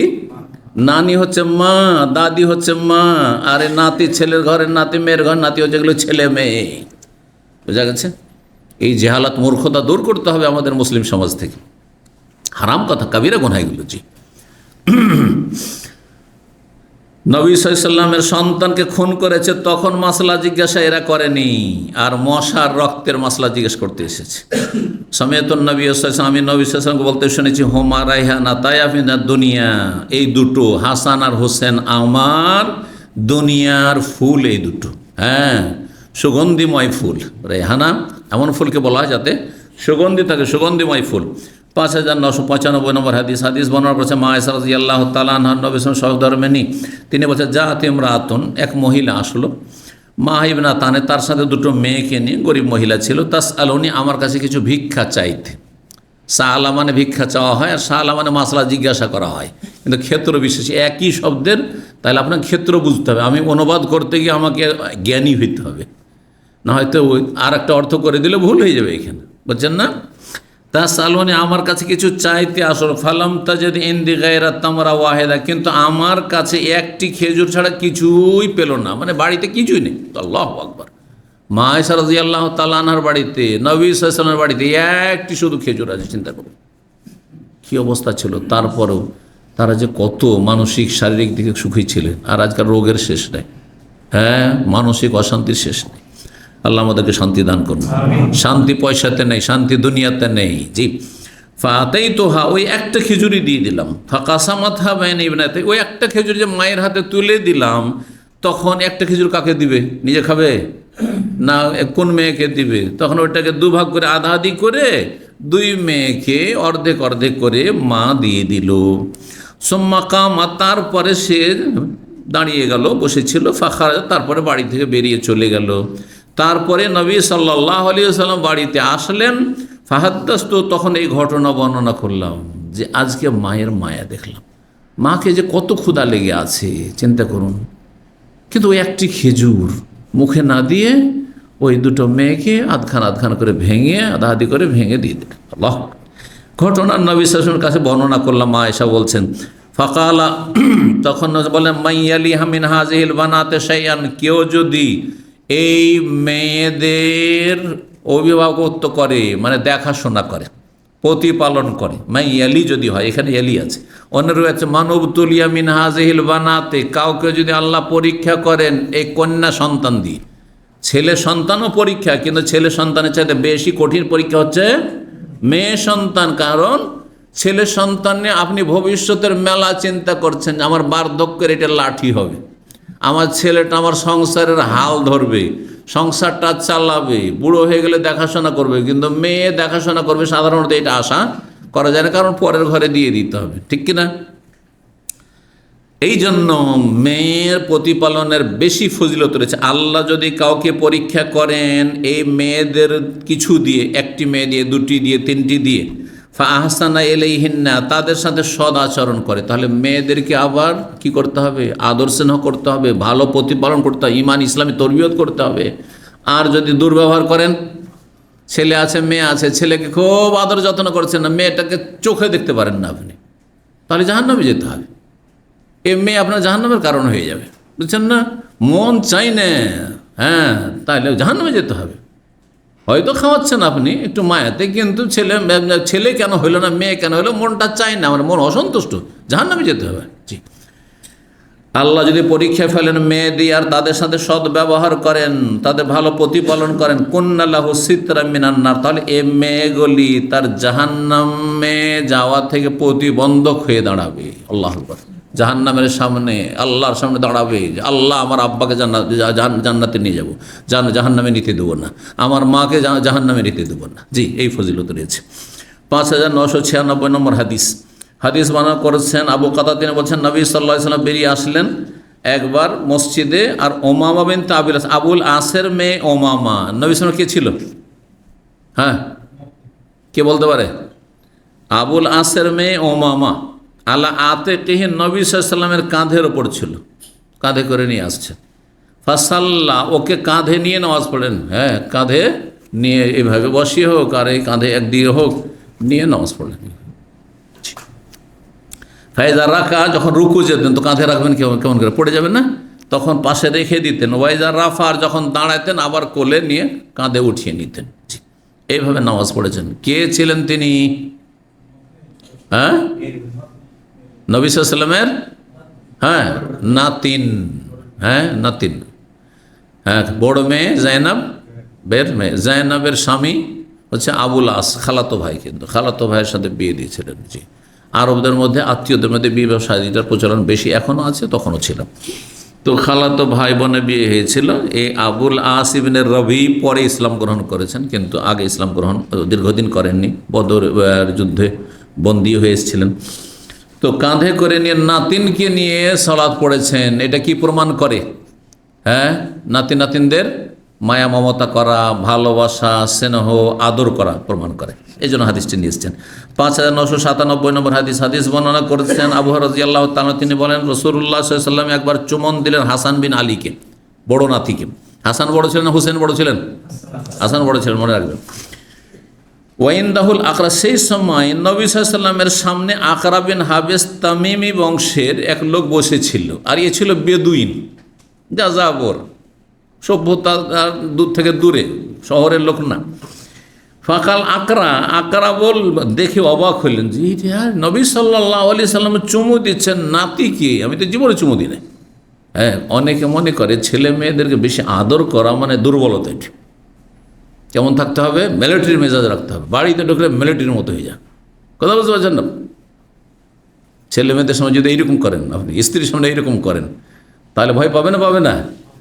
অনেকের এইরকমই চরিত্র আছে, মনে করে যে যত শক্ত হব না তত সোজা চলবে আমার স্ত্রী, যত শক্ত হব তত ছেলে মেয়ে ভালো হবে। না, আপনাকে দেখলেই চম্পট হয়ে পালিয়ে যাবে। এইরকম বাবা মাকে দেখলে যারা এইরকম নিষ্ঠুর, মায়া মমতা করেন, আদর স্নেহ করেন না, যখন থেকে যে বাপ বাড়িতে ঢুকলো, একদিকে দুটো আর একদিকে কোথায় যে পালাইলো খুঁজেই পাবেন না। খোঁজ খবর নিচে বাইরে থেকে, হ্যাঁ বাবা বাইরে চলে গেছে, আচ্ছা ঠিক আছে, তখন বাড়িতে ঢুকবে। কখনো আপনার ছেলে মেয়ে ভালো মানুষ হবে না। আদরও করতে হবে, আবার সুশাসনও লাগবে, দুটোই লাগবে, কিন্তু মধ্যম পন্থা। তো এই আকরা বলল, ইন্নালি আশারাতে মিনাল ওয়ালাদে, আমার 10 জন সন্তান আছে। মা কাব্বালতু মিনহুম আহাদান, তাদের জীবনে একজনকে আমি কখনো চুমু দিইনি। ইয়া রাসূলুল্লাহ, আপনি চুমু দিচ্ছেন। ও ভাবছে চুমু দেওয়া মানে আদর করা মানে দুর্বল হতে, এটা প্রকাশ করে। এত কেন দুর্বল হব? ফানাজারা ইলাইহি রাসূলুল্লাহ তার দিকে তাকালেন আর বললেন, মাল্লা ইয়ারহাম লা ইউরহাম, যে মায়া করে না তার উপর মায়াও করা হয় না, মানে আল্লাহও মায়া করেন না। যে রহম করবে না, দয়া করবে না, মায়া করবে না, আল্লাহ তার উপর দয়া মায়া করবেন না। 5998 নম্বর হাদিস বর্ণনা করছেন মা আয়েশা রাদিয়াল্লাহু তাআলা আনহা বলছেন, একজন বেদুইন আসলেন নবীর কাছে, আর আসার পরে জিজ্ঞেস করছে, ও দেখছে মদিনায় যে সাহাবাই কেরামগণ বা নবী সাল্লাল্লাহু আলাইহি সাল্লাম কচি কাচাদেরকে আদর করছেন, চুমুন দিচ্ছেন। তোকাব্বিলুনা সিবিয়ান, আপনারা কচি কাচাদেরকে, ছোট বাচ্চাদেরকে, ছেলে মেয়েদেরকে চুমু দিচ্ছেন আপনারা। ফামা নুকাব্বিলুম, কিন্তু আমরা তো দিই না। ওই বেদুইন বলছে, আমরা জীবনে কোনো ছেলে মেয়েকে চুমু দিই না। তখন এই আকরা বিন হাবেসি ছিল, হয়তো এই ঘটনা অথবা অন্য ঘটনা হইতে পারে। তখন নবী আওয়া আমলেকুল্লাকা, আমি কি এটার মালিক যে আন্নাজা আল্লাহ মিন কালবেকা রাহমা, যে আল্লাহ তোমার অন্তর থেকে রহমতকে কেড়ে নিয়েছেন, মায়াকে কেড়ে নিয়েছেন। হ্যাঁ, তো আমি তোমাকে কি করে তোমার অন্তরে মায়া দেব? হ্যাঁ, আল্লাহ তোমার অন্তরে মায়া দেননি, হ্যাঁ তোমার দোষে। হ্যাঁ, দোষ আল্লাহর নয়, কিন্তু আপনি মায়া করেননি, ধর আল্লাহ কেড়ে নিয়েছেন আপনার কাছ থেকে। 5999 নম্বর হাদিস বর্ণনা করেছেন ওমর ইবনে খাত্তাব রাদিয়াল্লাহু তাআলা আনহু, কাদেমা আলা নবী সাবিয়্যুন, নবী সাল্লাল্লাহু আলাইহি ওয়াসাল্লামের কাছে একবার কিছু বন্দী আসলো। হ্যাঁ, বন্দিতে পুরুষও থাকে, আবার মহিলাও বন্দী হয়ে আসে। ফাইদা ইমরাতু মিনাস সাবি, ওই বন্দির মধ্যে একজন মহিলা ছিল, তার ছোট দুধ পান করা সন্তান ছিল, কিন্তু দুধ পান করা ওই সন্তানটি কোথাও হারিয়ে গেছে, তার হাত ছাড়া হয়ে গেছে। ওর ওই যুদ্ধে যখন যুদ্ধ চলতে থাকে তখন মা কোথায় আর বাচ্চা কোথায়, বাচ্চা নিয়েছিল আর বন্দী হয়েছে, ওই অবস্থায় বাচ্চাটি হারিয়ে গেছে। আর তার বাচ্চা হারিয়ে যাওয়ার পরে দুধ, যেসব মহিলাদের হ্যাঁ বা দুধ হয়, মানে বাচ্চা ছোট আছে 2 বছরের মধ্যেই, অনেকের এত বেশি দুধ আসে যে দুধ মানে সামলাতে পারছে না। এখন এই দুধ নিয়ে থাকাটাই কঠিন হয়ে যাবে যদি বাচ্চা দুধ না পান করে। তো তখন সে মহিলা কি করলো, তাহলে বসাদিয়া তাসকি, তখন তার দুধ দহন করে ওই যার বাচ্চা পায়, ছোট ছোট শিশু আরও আছে, অন্য কারো হয়তো আছে ওই বন্দিতে, সেই শিশুগুলোকে পান করাতে শুরু করেছে। ইজা ওয়াজাদাত সাবিয়ান ফিস সাবি আখাযাতহু, যে কোনো শিশুকে পাচ্ছিল সে মহিলা বন্দির মধ্যে, তাকে কোলে নিয়ে নিচ্ছিল, ফালসাকাতু বেবাতনিহা, তার পেটের সাথে জড়িয়ে ধরছিল, আর তাকে স্তন্যদান করা শুরু করতো, আর দুধ পান করাতে শুরু করেছে। যাকে পায়, যে বাচ্চা পায়, অন্যেরও বাচ্চা দুধ পান করাতে লাগে, আর তলাশ করে নিজের বাচ্চা, যে কোনটা আমার বাচ্চা, কোনটা আমার বাচ্চা, কোথায় আছে। ফাকাল আলান নবী সাল্লাল্লাহু আলাইহি ওয়াসাল্লাম, নবী সাল্লাল্লাহু আলাইহি ওয়াসাল্লাম এই দৃশ্য দেখার পরে বলে, আতরাউনা হাযিহি তারিহাতান ওয়ালাদা ফিন্নার, আচ্ছা বলো তো এই মহিলা যে তার শিশুকে, এই যে দুধ পান করা শিশুকে এইভাবে যে তলাশ করছে আর পাচ্ছে না, অন্যের বাচ্চাকে দুধ পান করাচ্ছে আর মরিয়া হয়ে তলাশ করছে, এ নিজের বাচ্চাকে আগুনে ফেলতে পারবে? ওকে যদি বলা হয় তোমার বাচ্চাটাকে আগুনে ফেলতে হবে, ফেলবে? কোনো মা ফেলবে? কত মায়া তাহলে মায়ের ছেলে মেয়েদের ওপর। কুলনাল্লাহ, সাহাবীরা বলেন না, কখনো পারবে না, কারণ এ তো মরিয়া খুঁজছে আমার বাচ্চাটাকে কোথায় পাবো, আমি দুধ পান করাবো, কখনোই আগুনে ফেলতে পারে না। ওয়াহিয়া তাকদেরু আলা আল্লাহ তাতরাহু, যদি তার পক্ষে সম্ভব হয় যে আমি আমার বাচ্চাকে আগুন থেকে রক্ষা করো, আগুনে যে পড়তে দেব না, তাহলে আগে বাচ্চাকে বাঁচাবে, তারপর নিজের জীবন নিয়ে চিন্তা করবে, ঠিক কিনা? ছোট বাচ্চাদের বিশেষ করে। ফাকালা, এই উদাহরণ দিয়ে নবী সাহেব বললেন, লাল্লাহু আরহামু বিইবাদি মিন হাযি বিওয়ালাদিহা, আল্লাহ রাব্বুল আলামিন এই মহিলা যে যতটা তার সন্তানের জন্য মায়া মমতা করছে, তার চাইতে বেশি অতি দয়ালু আল্লাহ রাব্বুল আলামিন কার উপর? বান্দার উপর। কিন্তু কোন বান্দা? মুমিন বান্দার উপর। আখিরাতের রহমত আল্লাহর মুমিনের সাথে খাস, কাফের পাবে না, কাফের জন্য জান্নাতকে হারাম করা হয়েছে। একটি হাদিস আমরা শেষ করিনি, 19 নম্বর অধ্যায় রয়েছে, 52 অধ্যায় হচ্ছে জাআলাল্লাহুর রাহমাতা মিয়াতা জুজ, আল্লাহর রহমতকে 100 ভাগে ভাগ করেছেন, আল্লাহর রহমতকে 100 ভাগে ভাগ করেছে। এটি উপমা স্বরূপ, কথাটি মনে রাখেন। যদি বলেন আল্লাহর 100 ভাগ রহমত রয়েছে, তার মধ্যে 1 ভাগ দিয়ে দিয়েছেন, তার কমে গেল না? আচ্ছা, 100টা সীমিত না অসীমিত? সীমিত না? 100 মানে আপনি 100টা আপনি সীমিত করে দিলেন, ঠিক না? আল্লাহর রহমত সীমিত না অসীম? অসীম। তাহলে আল্লাহর রহমত 100টি, তার একটি গোটা দুনিয়ার সমস্ত সৃষ্টিগুলো ভাগ বন্টন করে, তার মধ্যে আমরা কত মায়া করছি মানুষের, কত নিজের ছেলে মেয়ের মায়া করছি, কত বাপ মায়ের উপর মায়া করছি, কত আত্মীয় স্বজন প্রিয়জনের উপর মায়া করছি, ঠিক না? এই হাদিসের উদ্দেশ্য এই নয় যে সত্যি আল্লাহর রহমত 100টিতে সীমিত, বরং উদ্দেশ্য হচ্ছে একটি দৃষ্টান্ত উপমা পেশ করে বর্ণনা করা। না হলে আল্লাহর রহমত হচ্ছে অসীম, যেমন আল্লাহর ক্ষমতা হচ্ছে অসীম, ঠিক না? আল্লাহ রব্বুল আলামিন কোনো কিছু সীমতা না, সব কিছু অসীম, ঠিক। তো হাদিসে রয়েছে, হাদিস বানাচ্ছেন আবু হুরায়রা রাদিয়াল্লাহু তাআলা, তিনি বলেন সামিআতু রাসূলুল্লাহ ইয়াকুল, আমি রাসূলুল্লাহ বলতে শুনেছি, জাআলাল্লাহুর রাহমাতা ফি মিয়াতি জুজিন, আল্লাহ রব্বুল আলামিন রহমতকে 100 ভাগে ভাগ করেছেন। ফাআমসাকা ইনদাহু তিসআতা ওয়া তিসিনা জুজান, আর আল্লাহ তার কাছে 99 ভাগ রহমতকে গুচ্ছিত করে রেখে দিয়েছেন, মানে আল্লাহ নিজের কাছে রেখেছেন। ওয়া আনজালা ফিল আরদি জুজান ওয়াহিদা, 1 ভাগ, ওই যে 100 ভাগের মধ্যে 1 ভাগ বাঁচে, 99 ছাড়া 1 ভাগ আল্লাহ জমিনে নামিয়েছেন রহমত, মায়া, দয়া। ফামি জালেকা জুজে, ওই যে একটা ভাগ রহমত গোটা দুনিয়াতে আল্লাহ নামিয়েছেন, এই রহমত, এই মায়ার মাধ্যমে তাতা রাহমুল খালক, সমস্ত সৃষ্টিকুল একে অপরের মায়া করে। একটা পাখি বাচ্চার উপর মায়া করে, একটা পশু, হ্যাঁ, গরু ছাগলকে দেখেছেন, গরু যখন বাচ্চা হয়, যদি ওর যদি আশঙ্কা লাগে যে আমার বাচ্চাটাকে কেউ হয়তো টাচ করতে যাচ্ছে, আপনার মেরে ফেলে দিন গরু, দেখেছেন, দেখেন এই দৃশ্যগুলি, তাহলে কত মায়া তার বাচ্চার উপর। তো নবী সাল্লাল্লাহু আলাইহি ওয়াসাল্লাম বলছেন যে এই একটা ভাগ যে রহমত দুনিয়াতে আল্লাহ নামিয়েছেন সমস্ত সৃষ্টিকুলের জন্য, শুধু মানুষের জন্য নয়, এর মাধ্যমে সমস্ত সৃষ্টিগুলি একে অপরের মায়া দয়া করে থাকে। হাত্তা তার ফাল ফারাস ও হাফেরাহা আনওয়ালাদ, এমনকি ঘোড়া তার পায়ের যে খুর বুঝেন, পায়ের তলা, যেটা পায়ের খুরকে বা পাকে উঠিয়ে নেয় তার বাচ্চা থেকে, খাসিয়াতা আন্তসিবাহু, এই আশঙ্কায় যে সে নিজের বাচ্চাকে নিজে পা দিয়ে চেপে না দেয় আর ক্ষতিগ্রস্ত না হয়। পা দিতে যাচ্ছিল ঘোড়া, আর দেখছে আমার বাচ্চাটা আছে, ছোট বাচ্চা, হ্যাঁ, তখন পাকে উঠিয়ে নেই। এই সেন্সটা কে দিল? আল্লাহ রাব্বুল আলামিন। এই মায়াটা, ওই যে আল্লাহ যে একটি মায়া সমস্ত সৃষ্টিগুলো ভাগ করে দিয়েছেন, তাতে একটা ঘোড়াতে কতটা পেয়েছে চিন্তা করুন। সেই মায়াতে ঘোড়াও বুঝে যে আমার বাচ্চাটা যদি পাটা রেখে দিত মরে যাবে, সেই জন্য পা উঠিয়ে নেয়। মুরগিকে দেখেছেন, যখন চিল বাজ, হ্যাঁ, কি করে, ওই বাচ্চা ধরতে চলে আসে, তখন মুরগি পাখাগুলোকে এইভাবে ডানাগুলোকে মেলে দেয়, আর তারপরে বাচ্চাগুলো দৌড় দিয়ে সে পেটের তলে ঢুকে যায়, আর যখন ঢুকে যায় তখন একেবারে ঢেকে নিয়ে বসে যায়। এটা ওই যে একটা ভাগ, গোটা সৃষ্টিগুলি আল্লাহ ভাগ করেছে, সেইখানে একটু যে ভাগ পেয়েছে, এই যে মুরগি, হ্যাঁ, অথবা পাখি, তা দিয়ে সে মায়া করে নিজের বাচ্চাদের ওপর। এখানে আজকের লম্বা আলোচনা শেষ করলাম। আপনাদের ধৈর্য ধারের জন্য জাযাকুমুল্লাহ খাইর। আল্লাহ আপনাদের রুজিতে যেন বরকত দান করেন এবং আল্লাহ আপনাদের এলমে, আমলে, দিন দুনিয়াতে সব কিছুতে আল্লাহ যেন বরকত দান করেন। আল্লাহ যেন আপনাদেরকে সুস্থ রাখেন, আমাদেরকে সুস্থ রাখেন, বালা মুসিবত থেকে আল্লাহ হেফাজতে রাখেন এবং আল্লাহ যেন আমাদের সকলকে নেক হায়াত দান করেন। সুবহান রাব্বিকা রাব্বিল ইজ্জাতি আম্মা ইয়াসিফুন ওয়া সালামুন আলাল মুরসালিন ওয়াল হামদুলিল্লাহি রাব্বিল আলামিন।